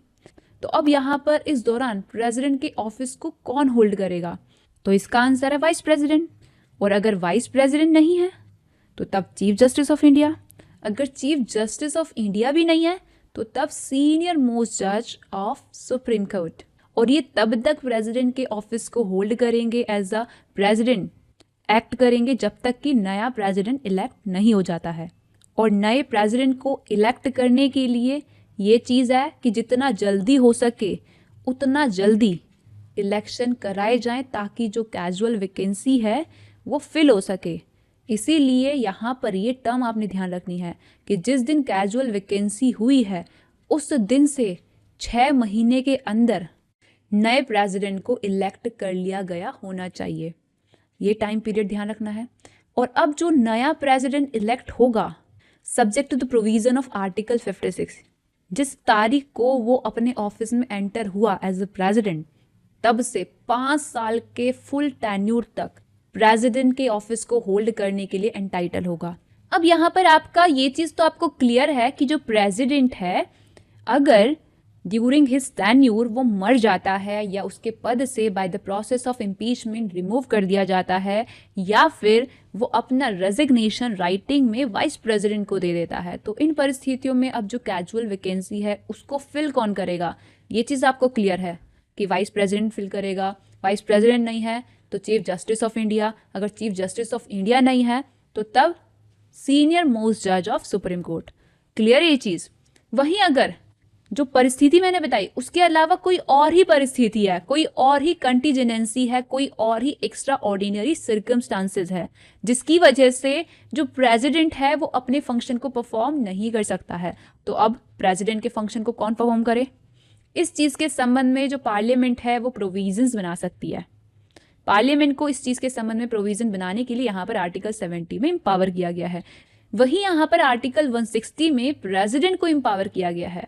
मतलब अगर होता यह है कि किसी पर्टिकुलर स्टेट का कोई गवर्नर जो है वो अपने फंक्शंस को परफॉर्म नहीं कर पा रहा है किसी कंटीजेंसी की वजह से, किसी ना एक्स्ट्रा ऑर्डिनरी सर्कमस्टांसेस की वजह से, तो अब यहाँ पर गवर्नर के उस पर्टिकुलर स्टेट में फंक्शन को कौन परफॉर्म करे, इस संबंध में प्रेसिडेंट बना सकता है प्रोविजंस अंडर आर्टिकल 160। अब यहाँ पर आर्टिकल 72 जो दिया गया है, यहाँ कुछ चीज़ों के लिए ना प्रेसिडेंट को एम्पावर किया गया, जैसे कि पार्डन ग्रांट करने के लिए, सेंटेंस को कम्यूट करने के लिए, रेमिशन देने के लिए, रिस्पाइट करने के लिए, रिप्रीव करने के लिए। वो भी किन चीज़ों के संबंध में? यूनियन लॉ के अगेंस्ट कोई ऑफेंस का अगर पनिशमेंट दिया गया है, मार्शल कोर्ट के द्वारा अगर कोई पनिशमेंट दी गई है, या फिर अगर डेथ सेंटेंस दी गई है, तो ये तीनों केसेस आपने ध्यान रखने हैं। तो बेसिकली आपका जो आर्टिकल 72 है ये प्रेसिडेंट की पार्डनिंग पावर से डील करता है। वहीं आर्टिकल 161 में गवर्नर की पार्डनिंग पावर दे रखी है। पार्डन का मतलब होता है कन्विक्शन, सेंटेंस को पूरी तरीके से एब्सॉल्व कर देना, ख़त्म कर देना। कम्यूटेशन का मतलब होता है जो पनिशमेंट का नेचर है उसको बदल देना। अगर रिगरस इम्प्रिजनमेंट अवॉर्ड हुई है तो उसको कम्यूट कर देना सिंपल इम्प्रिजनमेंट में। रेमिशन का मतलब होता है कि जो सेंटेंस का अमाउंट है उसमें कटौती कर देना, उसके नेचर को चेंज किए बिना। जैसे कि रिगरस इम्प्रिजनमेंट हुई है 3 साल की, तो अब 3 साल की जगह उस रिगरस इम्प्रिजनमेंट को कर दिया 2 साल का। 10 साल की सज़ा हुई है, उससे 5 साल की सज़ा कर दी, तो इसी चीज़ को हम कहते हैं रेमिशन। रेस्पाइट का मतलब है कि किसी स्पेशल वजह से लेसर पनिशमेंट अवॉर्ड करना, कम पनिशमेंट देना। जैसे कि कोई प्रेग्नेंट वीमेन है तो उससे थोड़ी कम सज़ा दे दी। रिप्रीव का मतलब है कि जो सेंटेंस एग्जीक्यूट की जानी है उसको कुछ टेम्पररी पीरियड के लिए स्टे कर देना। लाइक किसी पर्टिकुलर पर्सन के अगेंस्ट डेथ सेंटेंस पास हुई है, वो आया प्रेसिडेंट के पास, मर्सी पिटीशन डाला कि मुझे पार्डन ग्रांट कर दो, तो अब यहाँ पर प्रेसिडेंट को ना इस बारे में विचार करना है कि उस पर्टिकुलर पर्सन को वो पार्डन दे या पार्डन ना दे। तो अब उस पर्टिकुलर पर्सन की डेथ सेंटेंस को एग्जीक्यूट करने से रोकने के लिए यहाँ पर रिप्रीव ग्रांट कर सकता है प्रेसिडेंट। और यहाँ पर आप एक केस नोट कर लेना जो कि है Sher Singh versus state of Punjab का। ये बेसिकली आपका मर्सी पिटीशन से संबंधित है और आर्टिकल 72 एंड आर्टिकल 161 में जो पार्डनिंग पावर दी जाती है यहाँ पर प्रेसिडेंट को और यहाँ पर गवर्नर को, तो इन दोनों ही सेक्शन से संबंधित आपका केस है Sher Singh versus state of Punjab का। इतना डेप्थ में नहीं आता, बस ऐसे ही पूछ लेते हैं। तो ध्यान ये रखना है कि ये जो 3 चीज़ें बताई गई हैं ना, इन 3 चीज़ों के संबंध में अंडर आर्टिकल 72 प्रेसिडेंट को दी गई है पार्डनिंग पावर। आर्टिकल 161 में ये चीज़ है कि स्टेट लॉ के अगेंस्ट अगर कोई ऑफेंस पनिशेबल है तो उसकी पनिशमेंट को पार्डन, रिप्रीव, रेस्पाइट, रेमिट, इनमें से कुछ भी करने की पावर है किसके पास? गवर्नर के पास। बट कोई पर्टिकुलर सेंटेंस जो है उसको यहाँ पर जो गवर्नर है पावर है क्या? सिर्फ और सिर्फ सस्पेंड करने की या रेमिट करने की या फिर कम्यूट करने की। फॉर एग्जाम्पल जो डेथ सेंटेंस है ना, उसके संबंध में जो गवर्नर है वो पार्डनिंग पावर ग्रांट नहीं कर सकता है, पार्डनिंग पावर को एक्सरसाइज नहीं कर सकता है। वो सिर्फ और सिर्फ डेथ सेंटेंस को या तो सस्पेंड कर सकता है या रेमिट कर सकता है या फिर कम्यूट कर सकता है। तो यहाँ पर प्रेसिडेंट को जो पार्डनिंग पावर दी गई है आर्टिकल 72 में और गवर्नर को जो पार्डनिंग पावर दी गई है आर्टिकल 161 में, ये कोई एब्सोल्यूट पावर नहीं है, बल्कि अपनी इस पावर को ये लोग काउंसिल ऑफ मिनिस्टर की एड एंड एडवाइस लेकर ही इस्तेमाल कर सकते हैं। ये कहा गया था केहर सिंह के केस में। फिर यहाँ पर आपका आर्टिकल 73 में यूनियन की एग्जीक्यूटिव पावर का एक्सटेंशन बता रखा है। वहीं आर्टिकल 162 में स्टेट की एग्जीक्यूटिव पावर का एक्सटेंशन बता रखा है। हेडिंग ध्यान रखना, ऐसा सच पूछा नहीं जाता है। तो यहाँ पर हमने डिस्कस कर लिए हैं प्रेसिडेंट और गवर्नर के संबंध में मेन प्रोविजन। अब यहाँ पर हम प्रेसिडेंट एंड गवर्नर की जो पावर्स हैं उनको इस तरह से डिस्कस करेंगे ताकि आपको पता चल सके कि कौन सी पावर इनकी एग्जीक्यूटिव पावर है, कौन सी पावर इनकी लेजिस्लेटिव पावर है, कौन सी पावर इनकी जुडिशियल या फिर फाइनेंशियल पावर है। All right. तो सबसे पहले अगर हम बात करें इनकी एग्जीक्यूटिव पावर की, तो जो प्रेसिडेंट होता है उसके बारे में आर्टिकल 53 में कहा गया है कि यूनियन की सारी एग्जीक्यूटिव पावर प्रेसिडेंट में निहित होती हैं।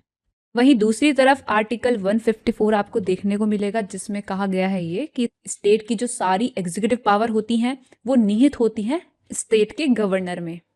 तो इसीलिए आपका अब यहाँ पर आर्टिकल 77 का क्लोज 1 ये कहता है कि इंडियन गवर्नमेंट के द्वारा जो भी एग्जीक्यूटिव एक्शन लिए जाते हैं वो लिए जाएंगे in the name of president.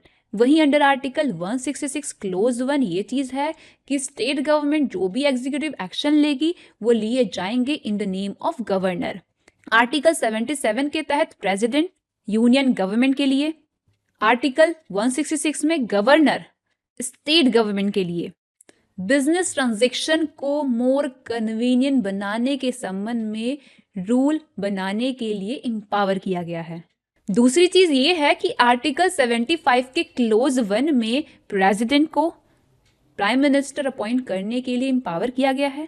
Article 164 के क्लोज 1 में चीफ मिनिस्टर को अपॉइंट करने के लिए गवर्नर को इम्पावर किया गया है। आर्टिकल 75 में ये चीज है कि जो यूनियन की काउंसिल ऑफ मिनिस्टर्स होती है उसके मिनिस्टर्स को अपॉइंट करने के लिए यहाँ पर इम्पावर किया गया है प्रेसिडेंट को। उसके मिनिस्टर को प्रेसिडेंट अपॉइंट कर सकता है प्राइम मिनिस्टर की एडवाइस लेके। वही यहाँ पर ये चीज़ है कि काउंसिल ऑफ मिनिस्टर्स जो होती है स्टेट में, स्टेट लेजिस्लेचर में, उसके मिनिस्टर्स को अपॉइंट करता है governor on the advice of chief minister. तो यहाँ पर यूनियन की काउंसिल ऑफ मिनिस्टर्स के जो भी मिनिस्टर को अपॉइंट किया जा रहा है बाय द प्रेसिडेंट, वो ministers during the pleasure of president ही क्या करते हैं, अपने ऑफिस को होल्ड करते हैं। अगली चीज आपने ये ध्यान रखनी है कि during the pleasure of president का मतलब क्या होता है। इसका मतलब होता है कि to the satisfaction of council of minister. अगर कहीं पर कहा गया है to the satisfaction of president, तो इसका मतलब क्या होगा, इसका मतलब होगा to the satisfaction of council of minister. ये कहा गया था Shamsher Singh versus state of Punjab के केस में। All right. वही यहाँ पर आपका वो मिनिस्टर जो गवर्नर अपॉइंट कर रहा है अंडर आर्टिकल 164, वो अपने ऑफिस को होल्ड करते हैं during the pleasure of governor. और यहाँ पर आर्टिकल 164 में गवर्नर की ना ये रेस्पॉन्सिबिलिटी भी है कि वो ट्राइबल वेलफेयर मिनिस्टर को भी अपॉइंट करेगा इन 4 राज्यों में, छत्तीसगढ़ में, झारखंड में, मध्य प्रदेश में और उड़ीसा में। और यहाँ पर ना आप एक पॉइंट और ऐड कर लेना कि जो प्रेसिडेंट होता है ना उसको जो भी सैलरी वगैरह, अलाउंसेस वगैरह दिए जाते हैं वो चार्ज होते हैं कहाँ से, कंसोलिडेटेड फंड ऑफ इंडिया से। और गवर्नर को जो सैलरी और अलाउंसेस वगैरह दिए जाते हैं वो चार्ज होते हैं कंसोलिडेटेड फंड ऑफ स्टेट से। अगली चीज़ ये है कि जो प्रेसिडेंट ऑफ इंडिया है वो अपॉइंट करता है on the advice of council of ministers of union, किसको, अटॉर्नी जनरल ऑफ इंडिया को। और अटॉर्नी जनरल ऑफ इंडिया के रूप में ये उस व्यक्ति को अपॉइंट कर सकता है जो व्यक्ति सुप्रीम कोर्ट के जज के रूप में अपॉइंट होने की क्वालिफिकेशन रखता हो।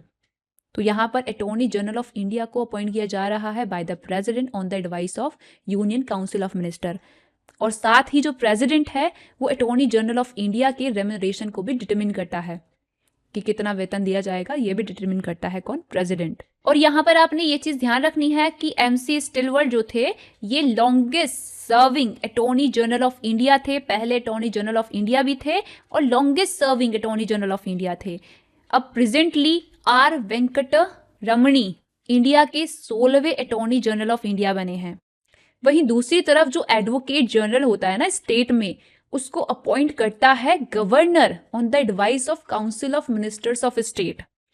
और एडवोकेट जनरल बनने के लिए उस व्यक्ति को हम मानते हैं एलिजिबल जो व्यक्ति हाई कोर्ट के जज के रूप में अपॉइंट होने की क्वालिफिकेशन रखता हो। और यहाँ पर आपका जो गवर्नर है ना, वो एडवोकेट जनरल के रेम्यूनरेशन को भी डिटरमिन करता है।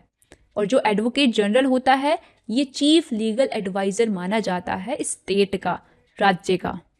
अब यहाँ पर कुछ और अपॉइंटमेंट्स हम डिस्कस करेंगे जो प्रेसिडेंट और गवर्नर के द्वारा की जाती हैं। तो सबसे पहले अगर हम बात करें उन अपॉइंटमेंट्स की जो की जाती हैं बाय द प्रेसिडेंट, तो सबसे पहले आता है कैग, जिसके बारे में आर्टिकल 148 दे रखा है। तो जो कैग होता है वो अपॉइंट किया जाता है प्रेसिडेंट ऑफ इंडिया के द्वारा। और कैग जो है ना, ये कॉन्स्टिट्यूशनल पोस्ट है क्योंकि ये मेंशन है आर्टिकल 148 में। और इसको अथॉरिटी दी गई है अपॉइंट करने की किसके पास? प्रेसिडेंट ऑफ इंडिया के पास। और प्रेजेंट टाइम में आपको पता होना चाहिए कि गिरीश चंद्र मुर्मू कैग हैं। कैग को हम कहते हैं comptroller and auditor general of India, ये कैग की फुल फॉर्म होती है। कैग का जो टेन्यूर होता है वो 6 साल का होता है या फिर 65 ईयर्स का होता है, इन दोनों में से जो भी पहले पड़ता है वो हो जाएगा कैग का टेन्यूर। सैलरी जो होती है कैग की वो उतनी होती है जितनी की सुप्रीम कोर्ट के जजेस की होती है। और कैग को उसके ऑफिस से उसी तरह से रिमूव किया जाता है जैसे कि सुप्रीम कोर्ट के जजेस को रिमूव किया जाता है। इसके अलावा ये चीज़ आपको पता होनी चाहिए कि जो कैग है वो सारे के सारे receipts and expenditure central government के एंड स्टेट गवर्नमेंट के ऑडिट करता है। और उनकी ना रिपोर्ट वो सबमिट करता है यूनियन ऑडिट रिपोर्ट के केस में प्रेसिडेंट को, और स्टेट ऑडिट रिपोर्ट के केस में रिस्पेक्टिव स्टेट्स के गवर्नर को। इसके साथ साथ ये पब्लिक अकाउंट कमेटी की जो मीटिंग्स होती हैं उनको अटेंड करता है। पब्लिक अकाउंट कमेटी के जो चेयरमैन होते हैं उनको अपॉइंट करता है लोकसभा का स्पीकर। ये चीज़ आपने ध्यान रखनी है। और जो कैग होता है ना, इसको हम कहते हैं पब्लिक अकाउंट कमेटी या फिर पब्लिक पर्स या फिर पब्लिक फाइनेंस, इन चीज़ों का फ्रेंड, गाइड या गार्जियन। ये चीज़ें आपने कैग के बारे में ध्यान रखनी है। ये ध्यान रखना है आपने कि वी नरहरि राव इंडिया के पहले कैग थे। Presently Girish Chandra Murmu 14th number के कैग बने हैं। इसके अलावा जो प्रेसिडेंट है वो अपॉइंट करता है चीफ इलेक्शन कमिश्नर और अदर इलेक्शन कमिश्नर्स को। तो यहाँ पर ये चीज़ आपने ध्यान रखनी है कि सुकुमार सेन पहले चीफ इलेक्शन कमिश्नर थे। प्रेजेंटली राजीव कुमार 25वें चीफ इलेक्शन कमिश्नर बने हैं। और इलेक्शन के संबंध में आर्टिकल 324 से लेकर 329 तक आपने ध्यान रखने हैं। नेक्स्टली प्रेसिडेंट को राइट होता है कि वो अपॉइंट कर सकता है यूपीएससी के मेंबर एंड चेयरमैन। और प्रेजेंट टाइम में यूपीएससी के चेयरमैन है डॉक्टर मनोज सोनी। इसके अलावा जो स्टेट के गवर्नर्स होते हैं, लेफ्टिनेंट गवर्नर होते हैं यूनियन टेरिटरी के, एडमिनिस्ट्रेटर्स होते हैं यूनियन टेरिटरीज के, उनको अपॉइंट करना भी होता है किसने? प्रेसिडेंट ने। फाइनेंस कमीशन जो है इंडिया का, उसके चेयरमैन एंड मेंबर्स, उनको भी हमारा प्रेसिडेंट ही क्या करता है? अपॉइंट करता है। और फाइनेंस कमीशन ऑफ इंडिया के संबंध में आर्टिकल 280 आपने ध्यान रखना है। ये ध्यान रखना है कि जो एनके सिंह है ये 15वें वित्त आयोग के चेयरमैन बने हैं। वहीं जो गवर्नर है वो स्टेट पीएससी के चेयरमैन एंड मेंबर्स को अपॉइंट करता है। इसके अलावा गवर्नर अपॉइंट करता है यूनिवर्सिटीज जो होती हैं स्टेट में, उनके वाइस चांसलर्स। अब यहाँ पर अगर हम बात करें प्रेसिडेंट एंड गवर्नर की जुडिशियल पावर की, तो जो प्रेसिडेंट है उसकी जो पार्डनिंग पावर दे रखी है आर्टिकल 72 में, और जो गवर्नर की पावर दे रखी है पार्डनिंग के बारे में आर्टिकल 161 में। ये पावर कंसीडर की जाती है इनकी जुडिशियल पावर। इसके अलावा जो प्रेसिडेंट है वो क्या करता है? चीफ जस्टिस, जजेस, supreme court and high court के अपॉइंट करता है। इसके अलावा अंडर आर्टिकल 143 प्रेसिडेंट क्या कर सकता है? सुप्रीम कोर्ट को कंसल्ट कर सकता है, सुप्रीम कोर्ट से एडवाइस ले सकता है। जो भी एडवाइस वो लेता है सुप्रीम कोर्ट से वो ना प्रेसिडेंट के ऊपर बाइंडिंग नहीं होती है। आर्टिकल 143 आपने ध्यान रखना है। ऑलराइट, फिर इसके बाद जो आपका गवर्नर है उसके संबंध में ऐसा कुछ प्रोविजन नहीं है जैसा कि यहाँ पर दे रखा है। जो गवर्नर है वो एज सच कोई एडवाइस नहीं लेता है हाई कोर्ट से। लेकिन हाँ, कुछ पर्टिकुलर चीज़ें हैं जिनके संबंध में गवर्नर एडवाइस ले सकता है। फॉर एग्जाम्पल आर्टिकल 233 जो है यहाँ पर ये कह रखा है कि जो गवर्नर है वो डिस्ट्रिक्ट जजेस के अपॉइंटमेंट, पोस्टिंग एंड प्रमोशन के संबंध में स्टेट के हाई कोर्ट की कंसल्टेशन ले सकता है। इसके अलावा जुडिशियल सर्विसेज में अपॉइंटमेंट के लिए governor state high court and state PSC को कंसल्ट कर सकता है। इसके अलावा जैसे कि जो हाई कोर्ट के जजेस होते हैं वो अपॉइंट करता है प्रेसिडेंट, तो उनको अपॉइंट करते टाइम जो प्रेसिडेंट है वो गवर्नर को कंसल्ट कर सकता है। तो ये हो गई इन दोनों की जुडिशियल पावर। अब यहाँ पर ना प्रेसिडेंट के पास कुछ मिलिट्री पावर्स भी होती हैं। सबसे पहले आपका आर्टिकल 53 के क्लोज 2 में कह दिया गया है ये कि जो प्रेसिडेंट होता है वो इंडिया की डिफेंस फोर्स का सुप्रीम कमांडर होता है। ये चीज़ आपने ध्यान रखनी है। इसके अलावा कुछ पोस्ट पर नियुक्ति भी करता है प्रेसिडेंट, जैसे कि प्रेसिडेंट अपॉइंट करता है आर्मी, नेवी, एयरफोर्स, इन तीनों सेनाओं के चीफ को, और साथ ही जो सीडीएस होता है चीफ ऑफ डिफेंस स्टाफ, उसको भी अपॉइंट करता है प्रेसिडेंट। प्रेजेंटली आर्मी के चीफ हैं जनरल मनोज पांडे, नेवी के चीफ हैं admiral R Hari Kumar, air force के चीफ हैं विवेक राम चौधरी, और सीडीएस हैं जनरल अनिल चौहान। इससे पहले जैसे कि सीडीएस का जो ऑफिस है वो न्यूली क्रिएटेड ऑफिस है, तो 2020 में जनवरी में जनरल बिपिन रावत पहले सीडीएस बने थे इंडिया के। दिसंबर 2021 में उनकी डेथ हो गई थी। फिर उनके बाद अब सीडीएस बने हैं कौन? जनरल अनिल चौहान। अब यहाँ पर अगली पावर आती है प्रेसिडेंट एंड गवर्नर की, लेजिस्लेटिव पावर। तो ध्यान ये रखना है आपने कि राज्यसभा में 12 members literature, science, art and social service से संबंधित फील्ड से नॉमिनेट करता है कौन? प्रेसिडेंट।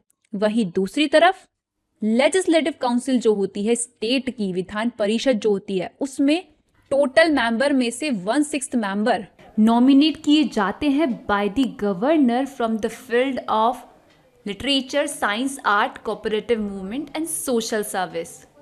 इसके अलावा आपका आर्टिकल 331 ये प्रावधान करता था कि जो लोकसभा होती है उसमें ना एंग्लो इंडियन कम्युनिटी से 2 मेंबर को प्रेसिडेंट नॉमिनेट कर सकता है।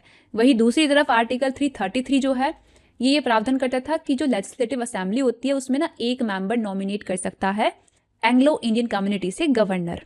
तो ये जो पोस्ट है ना एंग्लो इंडियन कम्युनिटी की लोकसभा में और लेजिस्लेटिव असेंबली में, इनको by the 104th constitutional amendment act the and कर दिया गया है। ये चीज आपने ध्यान रखनी है। अब अगर आपसे सवाल पूछा जाए कि पार्लियामेंट के जो हाउस होते हैं, लोकसभा, राज्यसभा, उनकी मीटिंग बुलाने का राइट किसके पास है, उनकी मीटिंग के लिए कौन सम्मन करता है, तो सम्मन करता है उनकी मीटिंग के लिए president of India as per article 85 clause 1। वहीं स्टेट लेजिस्लेचर के जो हाउस होते हैं, लेजिस्लेटिव काउंसिल और लेजिस्लेटिव असेंबली, उनकी मीटिंग्स को सम्मन करने का राइट होता है किसके पास? गवर्नर के पास एज पर आर्टिकल 174 क्लोज 1। और बेसिकली जो पार्लियामेंट के सेशन होते हैं ना, पहला सेशन जो हुआ और दूसरा सेशन जो हुआ, 2 सेशन के बीच में ज्यादा से ज्यादा 6 महीने का गैप हो सकता है। 6 महीने से ज्यादा का जो गैप है वो परमिसेबल नहीं है। तो इस हिसाब से हर साल कम से कम 2 सेशन हो सकते हैं पार्लियामेंट के। बट हमारे इंडिया में पार्लियामेंट के कितने सेशन होते हैं? 3 सेशन होते हैं, budget session, monsoon session, winter session. Winter session सबसे छोटा सेशन होता है। इसके बाद आपका आर्टिकल 85 के क्लोज 2 में ये चीज़ है कि जो प्रेसिडेंट ऑफ इंडिया है वो टाइम टू टाइम पार्लियामेंट के दोनों हाउस को या फिर दोनों में से किसी भी हाउस को प्रोरोग कर सकता है। प्रोरोग कर सकता है मतलब जो सेशन है ना उनका वो टर्मिनेट कर सकता है। और इसके अलावा प्रेसिडेंट को ये राइट भी है कि जो प्रेसिडेंट है वो लोकसभा को डिसॉल्व कर सकता है। डिसॉल्व करने का मतलब होता है कि जो लाइफ है लोकसभा की वो कर दी गई है एंड, और अब एक नया हाउस क्रिएट किया जाएगा by the general election. Alright. वहीं दूसरी तरफ आर्टिकल 174 के क्लोज 2 में इस तरह का राइट मिलता है गवर्नर को। जो गवर्नर है वो टाइम टू टाइम या तो दोनों हाउसेस को, legislative assembly and legislative council, दोनों को ही या फिर दोनों में से किसी को भी, या तो लेजिस्लेटिव काउंसिल को या फिर लेजिस्लेटिव असेंबली को प्रोरोग कर सकता है, मतलब इनके सेशन को टर्मिनेट कर सकता है, या फिर गवर्नर के पास पावर है कि वो लेजिस्लेटिव असेंबली को डिसॉल्व कर सकता है। तो ध्यान रखना है, यहाँ पर लोकसभा को डिसॉल्व करने की पावर है प्रेसिडेंट के पास, और यहाँ पर लेजिस्लेटिव असेंबली को डिसॉल्व करने की पावर है गवर्नर के पास। इसके अलावा आर्टिकल 86 में हेडिंग आपने ध्यान रखनी है कि यहाँ पर प्रेसिडेंट को राइट मिला है कि वो या तो किसी भी हाउस ऑफ पार्लियामेंट को, या फिर जब दोनों हाउस एक साथ असेंबल है तब क्या कर सकता है, एड्रेस कर सकता है। इसके साथ साथ पार्लियामेंट के किसी भी हाउस को मैसेज वगैरह भेजने का भी यहाँ पर आर्टिकल 86 में राइट है। ऐसा जितना इंपॉर्टेंट नहीं है, बस ऊपर ऊपर से ध्यान रखो। और इसके जैसा ही गवर्नर को राइट मिलता है आर्टिकल 175 में। ऑल राइट, तो यहाँ पर आपका आर्टिकल 86 में प्रेसिडेंट के द्वारा किया जाने वाला जनरल एड्रेस बता रखा था। आर्टिकल 175 में गवर्नर के द्वारा किया जाने वाला जनरल एड्रेस बता रखा था। वहीं आपका आर्टिकल 87 में प्रेसिडेंट के द्वारा और आर्टिकल 176 में गवर्नर के द्वारा किए जाने वाले स्पेशल एड्रेस की बात की गई है। आर्टिकल 87 में ये कहा गया है कि जनरल इलेक्शन के बाद जब सरकार वगैरह बनती है तो at the commencement of first session, पहला सेशन जब शुरू होगा, जैसे कि बजट सेशन होता है पहला सेशन, तो जब बजट सेशन शुरू होगा तो तब यहाँ पर जो प्रेसिडेंट ऑफ इंडिया है वो क्या करेगा, लोकसभा को एड्रेस करेगा। सिमिलरली जो गवर्नर है वो फर्स्ट सेशन जब होता है after general election, first session जब शुरू होता है तब लेजिस्लेटिव असेंबली को गवर्नर एड्रेस करता है। इसके बाद दूसरी चीज ये है कि प्रेसिडेंट को हर साल जब फर्स्ट सेशन शुरू होता है असेंबल हुए दोनों पार्लियामेंट के हाउस को क्या करना होता है, एड्रेस करना होता है। इसी तरह से स्टेट लेजिस्लेचर के केस में यह है कि हर साल जब फर्स्ट सेशन शुरू होता है गवर्नर एड्रेस करता है।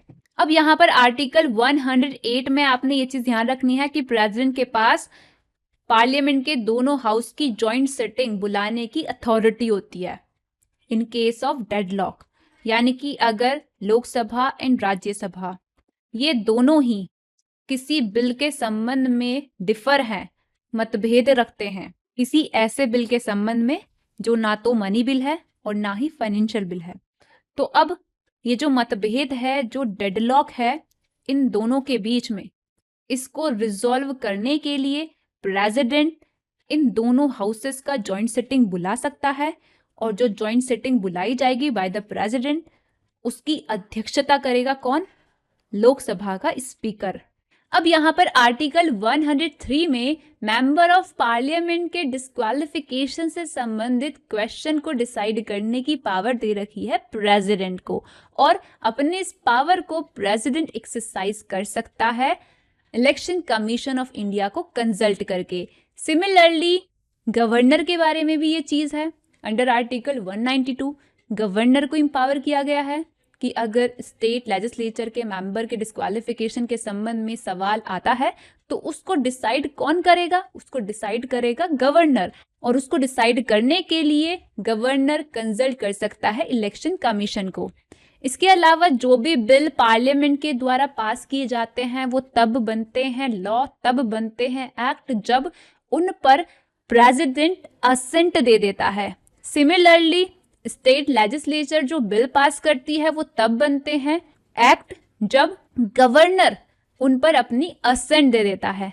बट कुछ बिल ऐसे हैं जो इंट्रोड्यूस ही नहीं किए जा सकते हैं without the prior recommendation of president parliament में, और without the prior recommendation of governor state legislature में। कौन कौन से बिल हैं? Money bill, finance bill. इसके अलावा प्रेसिडेंट की प्रायर रिकमेंडेशन के बिना इस तरह के बिल इंट्रोड्यूस नहीं किए जा सकते हैं जो आर्टिकल 3 के तहत स्टेट के स्टैब्लिशमेंट से संबंधित होते हैं, स्टेट की बाउंड्रीज के अल्ट्रेशन से संबंधित होते हैं, स्टेट के नेम को चेंज करने से संबंधित होते हैं। इसके अलावा under article 304 close 2 freedom of trade के ऊपर रिस्ट्रिक्शन इम्पोज करने वाले राज्यों के द्वारा जो बिल पास किए जाते हैं वो इंट्रोड्यूस किए जाते हैं with the prior recommendation of president. इसके अलावा आपने ये ध्यान रखना है कि आर्टिकल 110 में बताया गया है कि मनी बिल में कौन कौन से आते हैं बिल और कौन कौन से बिल मनी बिल में नहीं आते हैं। तो उनकी पूरी लिस्ट आपने ध्यान रखनी है। ये ध्यान रखना है कि money bill without the prior recommendation of president parliament में इंट्रोड्यूस नहीं होता है। तो वो जितने भी बता रखे हैं कि ये बिल हो सकता है मनी बिल, वो सारे ध्यान रखने हैं, वो ऑप्शन में दे देते हैं और पूछ लेते हैं कि कौन सा ऐसा है जो इंट्रोड्यूस होने के लिए पार्लियामेंट में रिक्वायर करता है प्रेसिडेंट की प्रायर रिकमेंडेशन। तो ये जितने भी बिल अभी हमने डिस्कस किए, इनके अलावा आपके जो ऑर्डिनरी बिल होते हैं उनको इंट्रोड्यूस करने के लिए प्रेसिडेंट की प्रायर रिकमेंडेशन जरूरी नहीं होती है। इसके बाद आपने आर्टिकल 111 एंड आर्टिकल 200 ये दोनों ध्यान रखने हैं। तो बेसिकली यहाँ पर ये चीज़ है आर्टिकल 111 में कि जब पार्लियामेंट के द्वारा कोई बिल पास किया जाता है तो वो भेजा जाता है किसके पास? प्रेसिडेंट के पास। अब जब प्रेसिडेंट के पास भेजा जाता है तो प्रेसिडेंट के पास 3 अल्टरनेटिव होते हैं। पहला ये कि या तो वो उस बिल पर अपनी अनुमति देते, एसेंट देते, या फिर उस बिल को वो विद होल्ड करे, या फिर अगर वो बिल मनी बिल या फाइनेंस बिल नहीं है तो उसको वो रिटर्न कर सकता है रिकंसिडरेशन के लिए।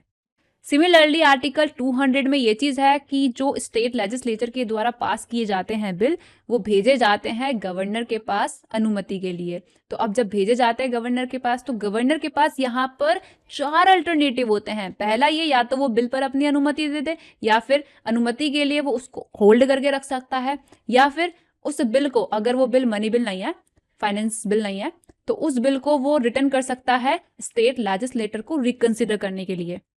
इसके अलावा चौथा अल्टरनेटिव है आर्टिकल 200 में गवर्नर के पास ये कि जो गवर्नर है वो बिल को रिजर्व करके रख सकता है और रेफर कर सकता है प्रेसिडेंट के पास कि जो प्रेसिडेंट है वो उस बिल को कंसीडर करे। तो अब जब बिल प्रेसिडेंट के पास आ जाएगा तो प्रेसिडेंट यहाँ पर ये जो 3 पावर दे रखी है ना, इनमें से कोई सी भी उस बिल के संबंध में एक्सरसाइज कर सकता है। तो बेसिकली आपका ना ये सवाल पूछा जाता है कि गवर्नर के पास स्टेट लेजिस्लेचर के द्वारा भेजे गए बिल को रिजर्व करने की पावर कहाँ दे रखी है? तो ये पावर दे रखी है आर्टिकल 200 में। और जब बिल रिजर्व कर लिया जाता है उसके बाद क्या होता है ये बता रखा है आर्टिकल 201 में। अब यहाँ पर आर्टिकल 123 में प्रेसिडेंट की और आर्टिकल 213 में गवर्नर की ऑर्डिनेंस जारी करने की पावर दे रखी है, अध्यादेश जारी करने की पावर दे रखी है। तो आर्टिकल 123 ये कहता है कि अगर या तो लोकसभा या फिर राज्यसभा या फिर ये दोनों ही अगर सेशन में नहीं है और जो प्रेसिडेंट है उसको सेटिस्फाई हो रहा है ये कि सर्कमस्टांसेस ऐसे एग्जिस्ट कर रहे हैं कि इनके ना सेशन में आने से पहले ही इमीडिएट एक्शन लेना ज़रूरी है। इनके रीअसेंबल होने का ना हम वेट नहीं कर सकते हैं, इसलिए एक्शन लेना इमीडिएटली ज़रूरी है।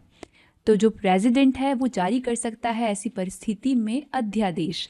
इसी तरह से आर्टिकल 213 में ये चीज़ है कि ऐसे राज्य जिनमें लेजिस्लेटिव असेंबली होती है और लेजिस्लेटिव काउंसिल भी होती है, मतलब जहाँ पर स्टेट लेजिस्लेचर होती है बाय कैमरल, तो वहाँ पर ये चीज़ है कि अगर या तो लेजिस्लेटिव असेंबली या फिर लेजिस्लेटिव काउंसिल या फिर ये दोनों ही सेशन में नहीं है। इसके अलावा अगर ऐसे स्टेट हैं जहाँ पर सिर्फ और सिर्फ लेजिस्लेटिव असेंबली है तो वहाँ पर अगर लेजिस्लेटिव असेंबली सेशन में नहीं है तो इस परिस्थिति में गवर्नर अंडर आर्टिकल 213 अगर ये सेटिस्फाई होता है कि ऐसी परिस्थितियाँ एग्जिस्ट करती हैं जिनकी वजह से ज़रूरी है कि जो गवर्नर है वो इनके असेंबल होने का वेट किए बिना इमीडिएट एक्शन ले, तो यहाँ पर अंडर आर्टिकल 213 गवर्नर पास कर सकता है अध्यादेश। तो ये दोनों जो अध्यादेश पास करते हैं ये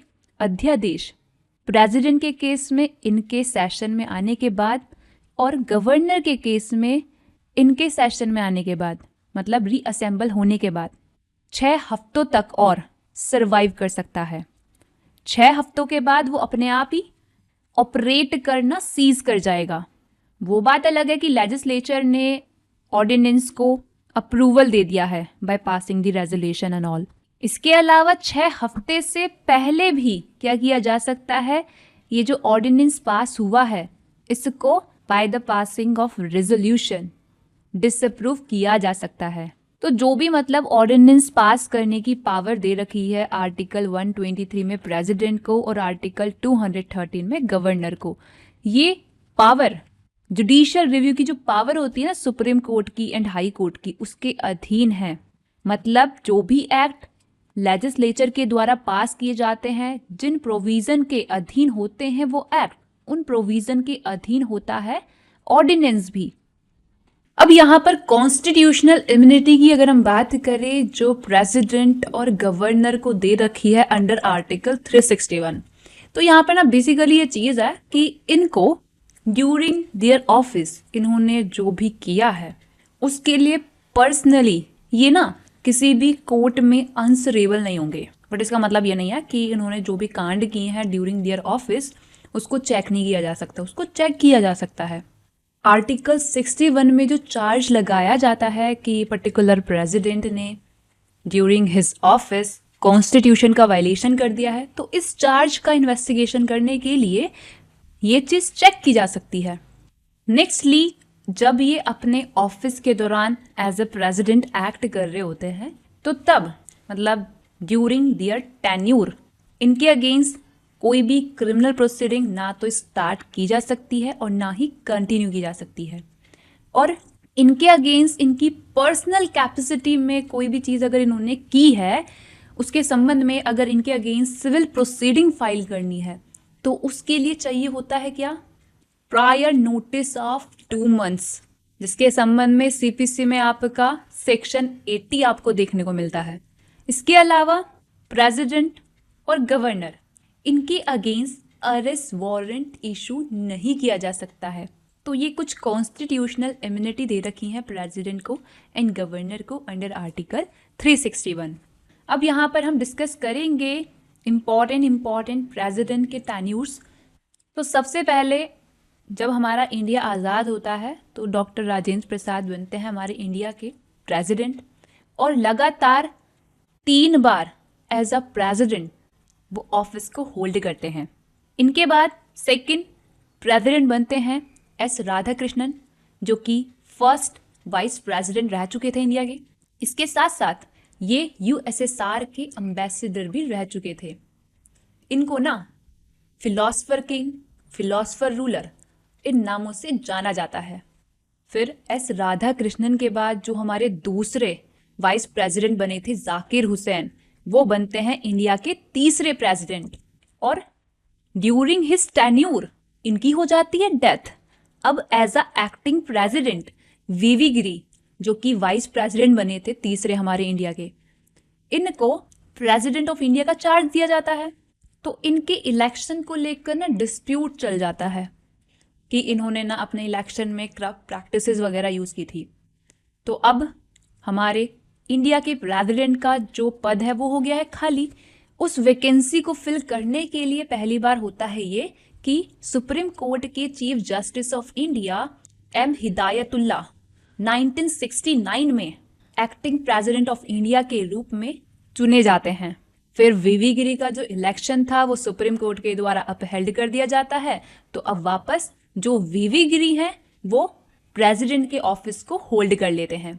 तो अब यहाँ पर ये चीज़ आपने ध्यान रखनी है कि जो वीवी गिरी थे, जो कि हमारे चौथे नंबर के प्रेसिडेंट थे और तीसरे नंबर के वाइस प्रेसिडेंट थे, ये इंडिया के श्रीलंका में हाई कमिश्नर रह चुके हैं और ये एसोसिएटेड थे ट्रेड यूनियन मूवमेंट जो भारत में चला था उससे।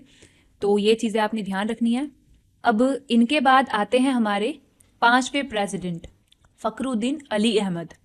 फिर इनके बाद नीलम संजीविया रेड्डी बनते हैं 6ठे प्रेसिडेंट, जो कि एकमात्र प्रेसिडेंट थे जो यूनैनिमसली इलेक्ट किए जाते हैं विदाउट बीइंग अपोज्ड, जिनको इलेक्ट किया जाता है as a president of India. ये चीज़ इनके बारे में आपने ध्यान रखनी है।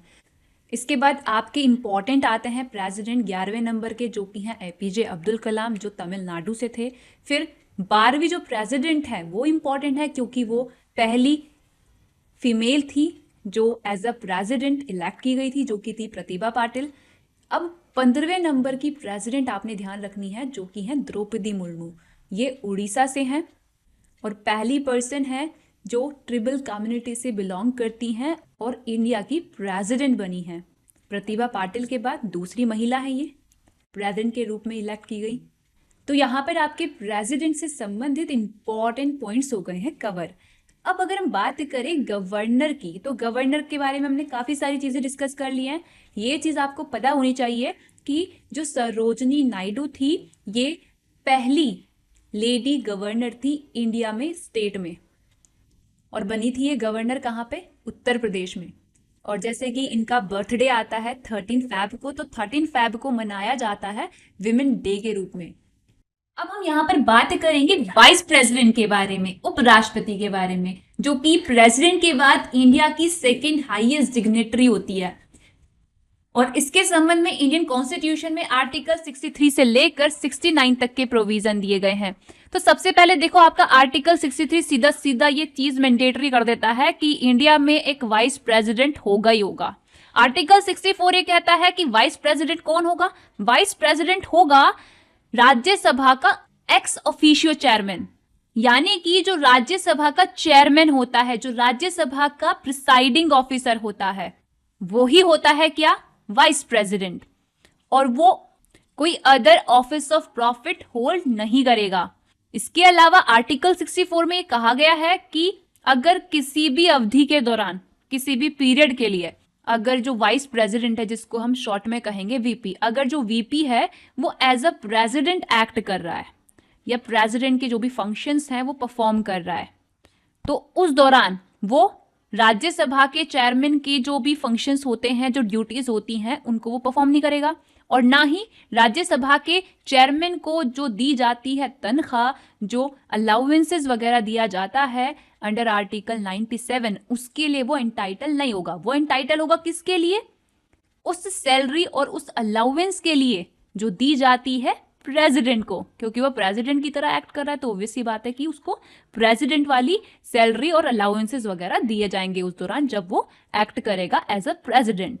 तो कब एक्ट करेगा as a president, vice president? इसके बारे में बता रखा है आर्टिकल 65 में। कहा है ये कि अगर जो प्रेसिडेंट है उसका ऑफिस खाली हो जाता है, किस वजह से? या तो प्रेसिडेंट मर गया, या उसने अपने पद से इस्तीफा दे दिया है, या फिर उसको by the process of impeachment remove कर दिया गया है, तो इन परिस्थितियों में वाइस प्रेसिडेंट तब तक, जब तक कि नया प्रेसिडेंट इलेक्ट नहीं कर दिया जाता है, एक्ट करेगा एज अ प्रेसिडेंट। इसके अलावा अगर जो प्रेसिडेंट है वो बीमार होने की वजह से, या किसी वजह से एब्सेंस है, या किसी भी अदर कॉज की वजह से एज अ प्रेसिडेंट अपने फंक्शंस को परफॉर्म करने में असमर्थ है, तो उस दशा में भी जो वाइस प्रेसिडेंट है उसको तब तक प्रेसिडेंट ऑफ इंडिया के फंक्शन परफॉर्म करने होंगे जब तक कि जो प्रेसिडेंट है वो अपने ऑफिस को वापस रिज्यूम नहीं कर लेता है। ऑलराइट, तो अगर वीपी भी अवेलेबल नहीं है, वाइस प्रेसिडेंट का भी पद खाली है, तो तब chief justice of India president के पद को फिल करता है। अगर सीजीआई भी नहीं है तो तब सीनियर मोस्ट जज ऑफ सुप्रीम कोर्ट प्रेसिडेंट के फंक्शंस को परफॉर्म करते हैं। ऑलराइट, तो ये हो गया आपका आर्टिकल 65। अब यहां पर आर्टिकल 66 में 3 चीजें बता रखी हैं। पहला, वाइस प्रेसिडेंट के इलेक्शन के बारे में बता रखा है, जो हमने स्टार्टिंग में डिस्कस कर लिया था। दूसरा, वाइस प्रेसिडेंट की कंडीशंस।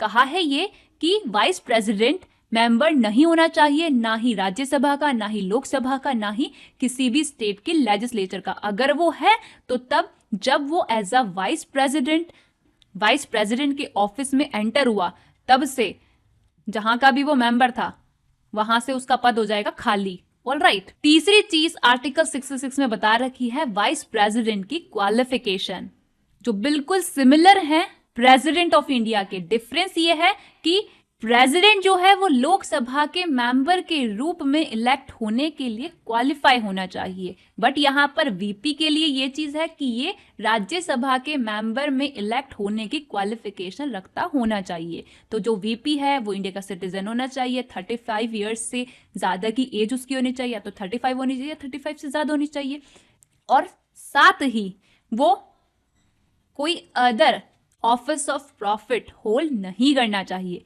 तो ये कुछ क्वालिफिकेशंस, कंडीशंस थी वाइस प्रेसिडेंट की, अंडर आर्टिकल 66 मेंशन की गई।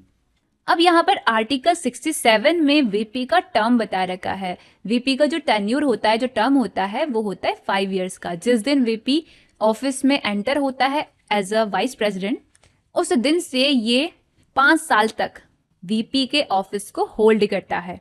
लेकिन इन 5 सालों से पहले इसको ना इसके पद से हटाया जा सकता है। कब?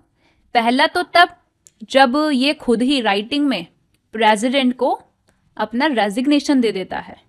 तो ऑब्वियस सी बात है, जब कोई रेजिग्नेशन दे रहा है तो उसको उसके पद से हटा ही दिया जाएगा। दूसरा ये तरीका हो सकता है कि जो राज्यसभा है वो सिंपल मेजॉरिटी से वीपी को हटाने का रेजोल्यूशन अगर पास करती है और उस रेजोल्यूशन को लोकसभा में by the majority member agree कर दिया जाता है, तो उसके जरिए भी वीपी को 5 साल से पहले उसके पद से हटाया जा सकता है। बट शर्त यह है कि जो रेजोल्यूशन पास किया जा रहा है वीपी को हटाने का राज्यसभा के द्वारा, वो तब तक मूव नहीं किया जाएगा जब तक कि उस रेजोल्यूशन को मूव करने की इंटेंशन के संबंध में 14 दिन का नोटिस नहीं दे दिया गया हो। तो ये दोनों परिस्थितियां जो हमने डिस्कस की, अगर वो नहीं होती हैं तो जो वीपी है वो अपने पद को, जिस दिन वो अपने पद में एंटर हुआ है तब से 5 सालों तक होल्ड करता है, और 5 साल एक्सपायर होने के बाद भी तब तक कंटिन्यूअसली होल्ड करके रखता है जब तक कि जो सक्सेसर है, जो अगला वीपी बनेगा, वो वीपी के ऑफिस में एंटर नहीं हो जाता है। ऑलराइट, ये हो गया आपका आर्टिकल 67। अब यहाँ पर आर्टिकल 68 आर्टिकल 62 के सिमिलर है। वहां पर प्रेसिडेंट की बात की गई है, यहाँ पर वीपी की बात की गई है, वाइस प्रेसिडेंट की। बट अंतर क्या है? अंतर यह है कि जो कैजुअल वैकेंसी होती है ना प्रेसिडेंट के ऑफिस में अंडर आर्टिकल 62, उसको फिल करने के लिए 6 महीने के अंदर हो जाने चाहिए इलेक्शन। ऑलराइट, बट यहाँ पर क्या है? यहाँ पर यह चीज है कि उसको फिल करने के लिए जितना जल्दी हो सके उतना जल्दी इलेक्शन हो जाने चाहिए। टाइम पीरियड नहीं बता रखा, बस ये कह रखा है कि जितना जल्दी हो सके उतना जल्दी करा लो। और फिर इलेक्शन के थ्रू जो अब नया वीपी आएगा वो subject to the provision of article 67, जिस दिन वो अपने ऑफिस में एंटर हुआ उस दिन से पूरे 5 साल तक के टेन्यूर के लिए अपने ऑफिस को as a vice president hold करेगा। अब यहाँ पर आर्टिकल 69 में बताया गया है कि वीपी को ऑथ अफर्मेशन कौन एडमिनिस्टर करेगा? तो इसका आंसर है या तो प्रेसिडेंट या फिर कोई भी पर्सन जिसको इस चीज के लिए प्रेसिडेंट ने अपॉइंट किया है। और इस आर्टिकल में वीपी की ओथ और अफर्मेशन का फॉर्मेट भी दे रखा है। अब यहाँ पर वाइस प्रेसिडेंट ऑफ इंडिया जो रह चुके हैं और जो वर्तमान समय में है उनकी लिस्ट दे रखी है, जो आपने ध्यान रखनी है। जो बोल्ड कर रखे हैं ना मैंने, उन पे आपने ज्यादा ध्यान देना है।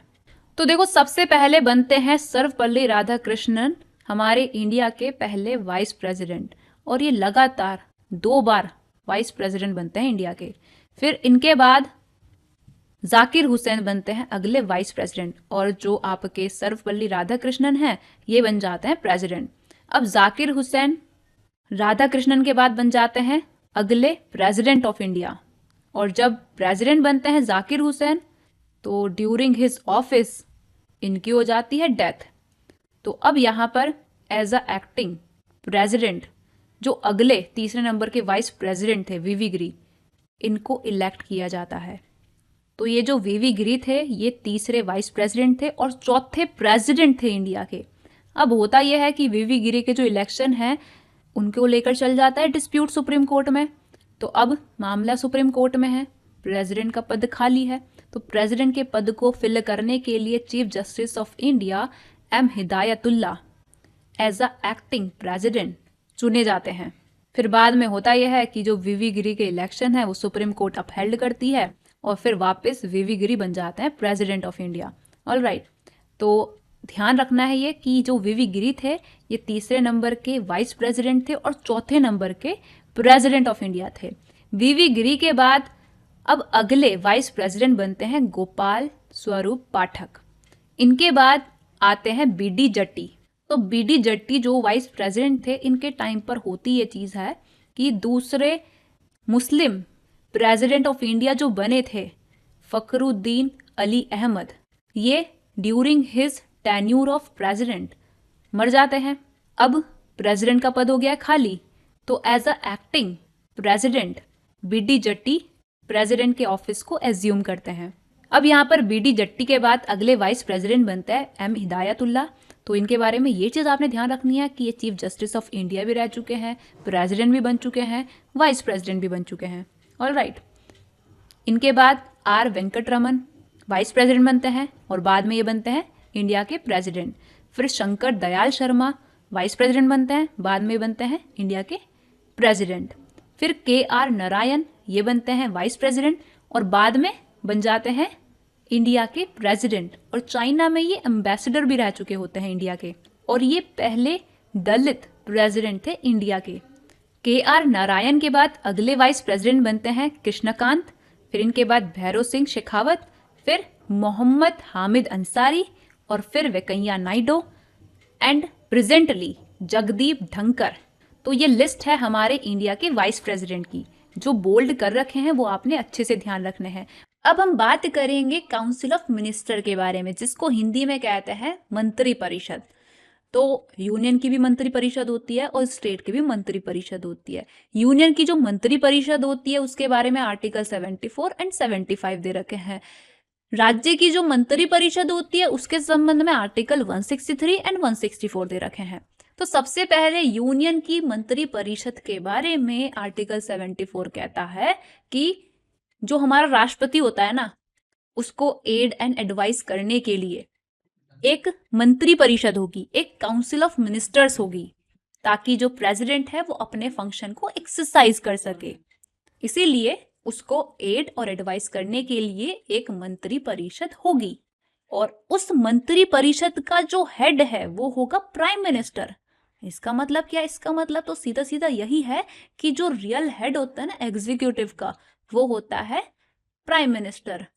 और काउंसिल ऑफ मिनिस्टर जो भी एड एंड एडवाइस देती थी ना प्रेसिडेंट को पहले ना, वो बाइंडिंग होती थी, उसको प्रेसिडेंट ने मानना ही मानना होता था। But after the 44th constitutional amendment act ये प्रोवाइजो ऐड करके ये चीज कर दी गई है कि जो प्रेसिडेंट है वो काउंसिल ऑफ मिनिस्टर ने जो भी मतलब एडवाइस की है उसको ना वापस रिकंसिडर करने के लिए काउंसिल ऑफ मिनिस्टर को कह सकता है कि एक बार आप रिकंसिडर कर लो, उसके बाद देखते हैं इस एडवाइस के बारे में।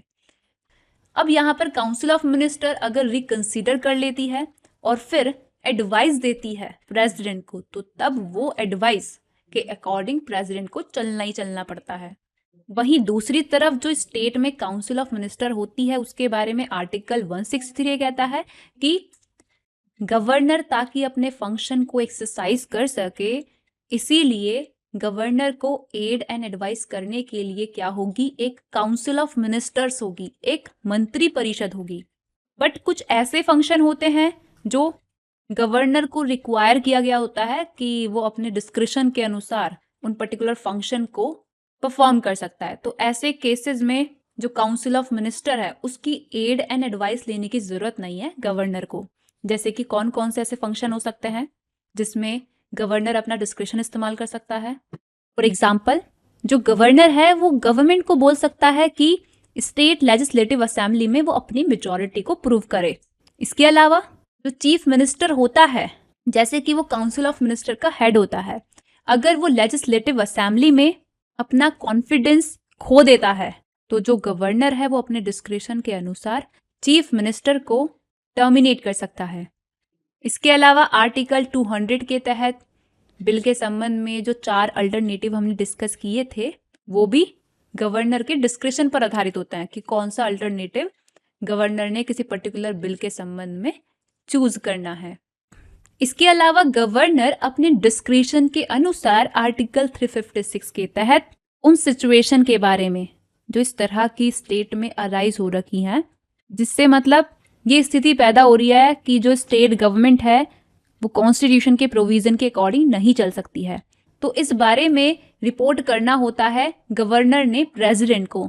तो रिपोर्ट करने के लिए वो अपने डिस्क्रिप्शन को इस्तेमाल कर सकता है कि रिपोर्ट करे वो या ना करे। फिर उसके बाद जब रिपोर्ट कर दी जाती है by the governor to the president इस बारे में कि स्टेट में जो गवर्नमेंट है वो कॉन्स्टिट्यूशन के प्रोविजन के अनुसार नहीं चल सकती है, तो तब जो प्रेसिडेंट है वो गवर्नर की रिपोर्ट पर क्या कर देता है, प्रेसिडेंशियल रूल इम्पोज कर देता है स्टेट में। तो ये कुछ डिस्क्रिशनरी पावर है गवर्नर की। तो यहाँ पर आपने आर्टिकल 74 में ध्यान रखना है कि पहली चीज कही गई है कि काउंसिल ऑफ मिनिस्टर होगी यूनियन में, और वो होगी किस लिए, ताकि वो प्रेसिडेंट को उसके फंक्शन एक्सरसाइज करने के लिए एड एंड एडवाइस दे सके।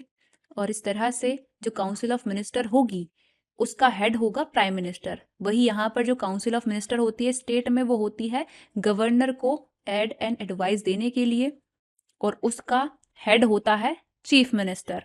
दूसरी चीज आपने ये ध्यान रखनी है कि यहाँ पर आपने ये चीज भी ध्यान रखनी है कि जो भी एडवाइस दी जाती है by the union council of minister to the president या फिर by the state council of minister to the governor, उसके संबंध में किसी भी कोर्ट में इंक्वायरी नहीं की जा सकती है कि आखिर क्या एडवाइस दी गई थी इन्हें। अब यहाँ पर आपने ये चीज ध्यान रखनी है, जो काउंसिल ऑफ मिनिस्टर होती है इसमें ना 3 तरह के मिनिस्टर्स होते हैं। एक होते हैं कैबिनेट मिनिस्टर, एक होता है ministers of state with independent charge, और एक होता है मिनिस्टर ऑफ स्टेट। तो जो कैबिनेट होती है ना, ये वर्ड आपको पूरे इंडियन कॉन्स्टिट्यूशन में कहीं पर भी देखने को नहीं मिलेगा, सिर्फ और सिर्फ आर्टिकल 352 को छोड़कर। तो जो कैबिनेट मिनिस्टर्स होते हैं ये बेसिकली सीनियर लीडर होते हैं मेजॉरिटी पार्टी के। इसके अलावा ये चीज आपने ध्यान रखनी है कि जो प्राइम मिनिस्टर होता है ये गवर्नमेंट का हेड होता है एंड डी फैक्टो एग्जीक्यूटिव होता है। डी जोरे एग्जीक्यूटिव होता है president, but de facto executive होता है प्राइम मिनिस्टर, क्योंकि प्रैक्टिकली एग्जीक्यूटिव फंक्शन जो है वो प्राइम मिनिस्टर के हाथ में है, प्रेसिडेंट के। इसके अलावा एक केस आपने ध्यान रखना है जो कि है Manoj Narula versus union of India 2014। इस केस में कहा गया था कि prime minister and chief minister ये दोनों के दोनों माने जाते हैं कॉन्स्टिट्यूशनल ट्रस्ट के रिपोजिटरी, और ये दोनों कॉन्स्टिट्यूशनल ट्रस्ट के अधीन होते हैं। ऑलराइट, इसके अलावा ये चीज आपने ध्यान रखनी है, जो काउंसिल ऑफ मिनिस्टर एडवाइस देती है, एड देती है, उसके संबंध में सवाल नहीं किया जा सकता। तो इसका मतलब क्या है कि वो एड एंड एडवाइस जो काउंसिल ऑफ मिनिस्टर के द्वारा दी जाती है वो होती है नॉन जस्टिसिएबल। अब यहाँ पर आर्टिकल 75 के क्लोज 1 में प्राइम मिनिस्टर का और आर्टिकल 164 के क्लोज 1 में चीफ मिनिस्टर का ऑफिस दे रखा है, पद दे रखा है, पोस्ट दे रखी है। तो पूछ लिया जाता है ये कि जो प्राइम मिनिस्टर होता है और जो चीफ मिनिस्टर होता है इनको इलेक्ट किया जाता है, सिलेक्ट किया जाता है या अपॉइंट किया जाता है। तो इनको ना अपॉइंट किया जाता है। प्राइम मिनिस्टर को अपॉइंट करता है प्रेसिडेंट, चीफ मिनिस्टर को अपॉइंट करता है गवर्नर, और बाकी जो काउंसिल ऑफ मिनिस्टर के मेंबर्स होते हैं, मिनिस्टर्स होते हैं, उनको अपॉइंट करता है president on the advice of prime minister. और इसी तरह से जो काउंसिल ऑफ मिनिस्टर होती है स्टेट में, उसके बाकी मिनिस्टर्स को गवर्नर अपॉइंट करता है on the advice of chief minister. अगली चीज आपने ध्यान रखनी है ये कि जो काउंसिल ऑफ मिनिस्टर होती है तो उसके संबंध में 91st कॉन्स्टिट्यूशनल अमेंडमेंट एक्ट आया था, जो आपने ध्यान रखना है, जिसके जरिए ये चीज कर दी गई थी कि काउंसिल ऑफ मिनिस्टर जो होती है यूनियन की, उसमें ना लोकसभा के मेंबर्स जितने होते हैं, टोटल मेंबर्स जो होते हैं लोकसभा के, उसके 15% से ज्यादा मेंबर नहीं हो सकते हैं। यानी कि जो टोटल मिनिस्टर है ना काउंसिल ऑफ मिनिस्टर में प्राइम मिनिस्टर को मिला के, वो लोकसभा के टोटल मेंबर का 15% से ज्यादा नहीं होने चाहिए।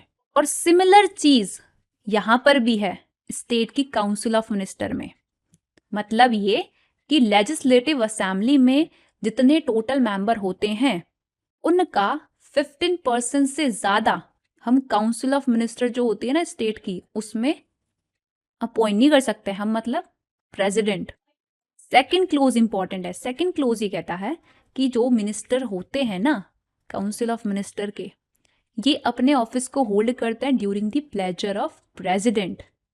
यानी कि इस प्रोविजन से ये चीज हमें दिख रही है कि प्रेसिडेंट जब चाहे तब मिनिस्टर को उनके ऑफिस से रिमूव कर सकता है, बट एक्चुअल में ऐसा नहीं है। रियलिटी में ये चीज है कि यूनियन मिनिस्टर तब तक अपने ऑफिस पे बने रहते हैं जब तक कि वो लोकसभा में कॉन्फिडेंस इंजॉय करते हैं, जब तक उनकी पार्टी बहुमत में रहती है लोकसभा में। वहीं दूसरी तरफ आर्टिकल 164 में ये चीज है कि जो भी काउंसिल ऑफ मिनिस्टर होती है स्टेट की, उसके जो भी मिनिस्टर होते हैं वो during the pleasure of governor अपने ऑफिस को होल्ड करते हैं। इसके अलावा जो गवर्नर है उसको छत्तीसगढ़, झारखंड, मध्य प्रदेश, उड़ीसा इन राज्यों में ट्राइबल वेलफेयर मिनिस्टर अपॉइंट करने के लिए भी ऑथोराइज किया गया आर्टिकल 164 में। अब यहाँ पर आगे आपने इन दोनों आर्टिकल में क्या चीज ध्यान रखनी है? चीज ये ध्यान रखनी है कि आर्टिकल 75 का क्लोज 3 ये कहता है कि जो काउंसिल ऑफ मिनिस्टर्स होते हैं ये कलेक्टिवली रिस्पॉन्सिबल होते हैं लोकसभा के लिए। और सिमिलर चीज स्टेट के काउंसिल ऑफ मिनिस्टर के बारे में है। जो स्टेट में काउंसिल ऑफ मिनिस्टर होते हैं वो रेस्पॉन्सिबल होते हैं collectively to the legislative assembly of the state.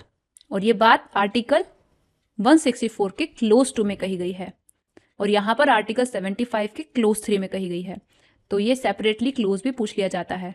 अगली बात इन दोनों आर्टिकल में आपने ध्यान रखनी है कि जो मिनिस्टर यहाँ पर अपने ऑफिस को होल्ड करते हैं ना, अगर हम बात करें यूनियन मिनिस्टर की तो उनको ओथ एडमिनिस्टर कराता है प्रेसिडेंट, 3rd शेड्यूल में जो फॉर्मेट बताया रखा है उसके अकॉर्डिंग। और अगर हम बात करें स्टेट के मिनिस्टर की तो उनको ओथ दिलाता है गवर्नर, उस फॉर्मेट में जो बताया गया है 3rd शेड्यूल में।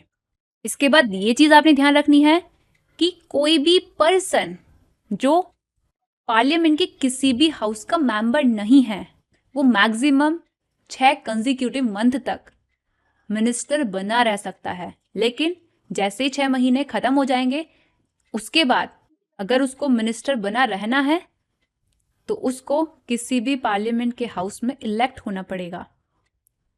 यही चीज यहां पर भी है कि अगर कोई पर्सन स्टेट की लेजिस्लेचर का मेंबर नहीं है तो वो मिनिस्टर हो सकता है, बट ज्यादा से ज्यादा लगातार 6 महीनों तक। उसके बाद अगर उसे मिनिस्टर रहना है तो फिर क्या करना पड़ेगा? उसको स्टेट लेजिस्लेचर का मेंबर बनना पड़ेगा, स्टेट लेजिस्लेचर के मेंबर के रूप में इलेक्ट होना पड़ेगा। और ये जो मिनिस्टर्स वगैरह होते हैं यूनियन के, इनके अलाउंसेस, सैलरीज वगैरह डिटरमिन करने की अथॉरिटी दे रखी है पार्लियामेंट को। और अगर पार्लियामेंट ने ये चीज डिटरमिन नहीं किया है तो according to the 2nd schedule union के जो मिनिस्टर हैं इनको सैलरीज और अलाउंसेस वगैरह दिए जाते हैं। वहीं दूसरी तरफ जो आपके ये स्टेट के मिनिस्टर्स हो गए, इनके सैलरीज और अलाउंसेस डिटरमिन करने की अथॉरिटी होती है स्टेट लेजिस्लेचर के पास। लेकिन अगर स्टेट लेजिस्लेचर ने नहीं डिटरमिन किया है तो according to the 2nd schedule जो मिनिस्टर्स हैं वो सैलरीज और अलाउंसेस जो 2nd शेड्यूल में बताया गया है उसके लिए एंटाइटल होते हैं। तो यहाँ पर ये जो दोनों आर्टिकल है ना आपके, आर्टिकल 75 एंड आर्टिकल 164, इन दोनों में बस यही बातें आपने ध्यान रखनी है। अब यहाँ पर आपका आर्टिकल 78 ये कुछ 3 ड्यूटीज बताता है प्राइम मिनिस्टर की towards the president of India. तीनों ड्यूटीज एक बार आप ऊपर ऊपर से पढ़ लेना, हेडिंग पूछी जाती है इस आर्टिकल की। आर्टिकल 167 चीफ मिनिस्टर की ड्यूटीज बताता है, ये 3 duties towards the governor of the state. तो ये तीनों ड्यूटीज आप एक बार ऊपर ऊपर से देख लेना, इस आर्टिकल की भी ना हेडिंग पूछी जाती है। अब यहाँ पर आपने आर्टिकल 88 और पढ़ना है क्योंकि ये बताता है ये चीज कि हर एक मिनिस्टर का साथ ही अटॉर्नी जनरल ऑफ इंडिया का पार्लियामेंट की जो प्रोसीडिंग होती हैं उनमें बोलने का, उनमें पार्टिसिपेट करने का राइट होता है। सिमिलरली आर्टिकल 177 कहता है कि हर एक मिनिस्टर का और advocate general for the state का स्टेट लेजिस्लेचर की जो प्रोसीडिंग्स वगैरह होती हैं उनमें बोलने का, उनमें पार्टिसिपेट करने का राइट होता है। बट यहाँ पर हमने जो भी बात पढ़ी इसका मतलब ये नहीं होगा कि इस बात की वजह से इनको यहाँ पर वोट का भी राइट मिल गया है। अब यहाँ पर हम लास्ट में डिस्कस करेंगे प्राइम मिनिस्टर ऑफ इंडिया के बारे में कुछ इंपॉर्टेंट फैक्ट। तो सबसे पहले देखो ये चीज तो पता ही है कि आर्टिकल 75 के क्लोज 1 में प्राइम मिनिस्टर का पोस्ट बता रखा है और जो प्राइम मिनिस्टर है इसको अपॉइंट किया जाता है by the president of India. तो ये जो प्राइम मिनिस्टर होता है ना हमारे देश का, ये होता है CSIR का प्रेसिडेंट नेशनल डिफेंस कमेटी का हेड, नीति आयोग का चेयरमैन। तो जो नरेंद्र मोदी हैं ये नीति आयोग के अध्यक्ष हैं, ये चीज तो आपको पता ही होगी। तो अब अगर हम बात करें स्टार्टिंग से लेकर अब तक के जो भी प्राइम मिनिस्टर हुए हैं उनके बारे में इंपॉर्टेंट चीज़ों की, तो सबसे पहले आते हैं जवाहरलाल नेहरू, जो भारत के आज़ाद होने के बाद पहले और सबसे लॉन्गेस्ट सर्विंग प्राइम मिनिस्टर बनते हैं इंडिया के। तो इनकी जो पहली कैबिनेट थी, पहले टेन्यूर के दौरान जो इनकी कैबिनेट थी उसमें ना 15 मिनिस्टर थे। उन मिनिस्टर्स में से आपने ध्यान रखना है, पहला फाइनेंस मिनिस्टर जो कि थे RKS शेट्टी, इसके अलावा पहला लॉ मिनिस्टर जो कि थे BR अम्बेडकर। फिर इसके बाद जो दूसरी कैबिनेट बनी थी नेहरू की, उसमें से ना आपने 2 मिनिस्टर ध्यान रखने हैं। पहला आपने ध्यान रखना है कैलाश नाथ काटजू के बारे में, जो कि होम मिनिस्टर थे और मध्य प्रदेश थे। दूसरा मौलाना अबुल कलाम आज़ाद के बारे में, जो कि फर्स्ट एजुकेशनल मिनिस्टर थे। तो यहाँ पर आपके सबसे पहले जैसे कि जवाहरलाल नेहरू बने थे हमारे प्राइम मिनिस्टर, बल्कि 2 बार बने थे हमारे प्राइम मिनिस्टर, तो ध्यान रखना है ट्वाइस प्राइम मिनिस्टर रह चुके हैं ये, सबसे पहले, और 2 बार प्राइम मिनिस्टर रह चुके हैं ये। इनके बाद Gulzari Nanda as a acting prime minister serve किए थे। फिर आते हैं लाल बहादुर शास्त्री, जिनके बारे में आपने ध्यान ये रखना है कि इन्होंने इंडिया पाकिस्तान युद्ध के दौरान 1965 में जय जवान जय किसान का नारा दिया था।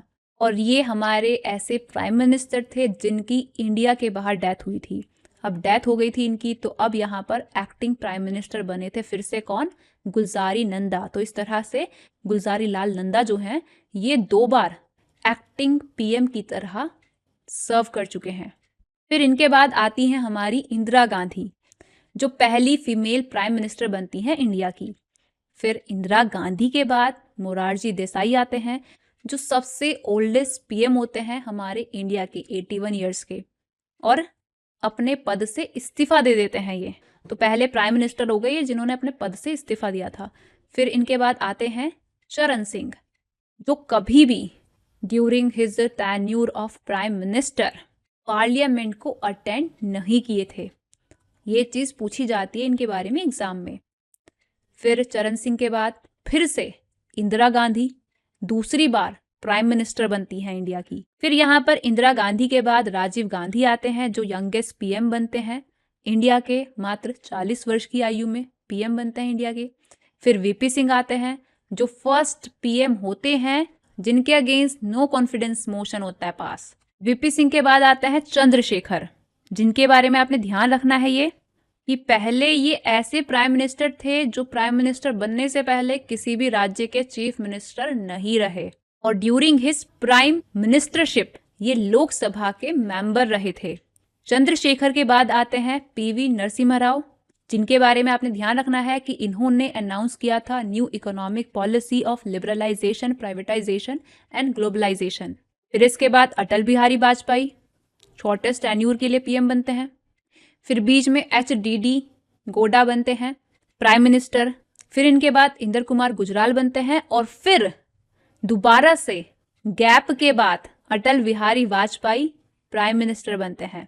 तो यहाँ पर टोटल 3 प्राइम मिनिस्टर हो गए जिन्होंने गैप के बाद 2 बार प्राइम मिनिस्टर की तरह सर्व किया है। जैसे कि एक हो गए गुलजारी लाल नंदा, एक हो गई आपकी इंदिरा गांधी, और एक हो गए Atal Bihari Vajpayee. But Jawaharlal Nehru consecutively 2 times prime minister रहे हैं।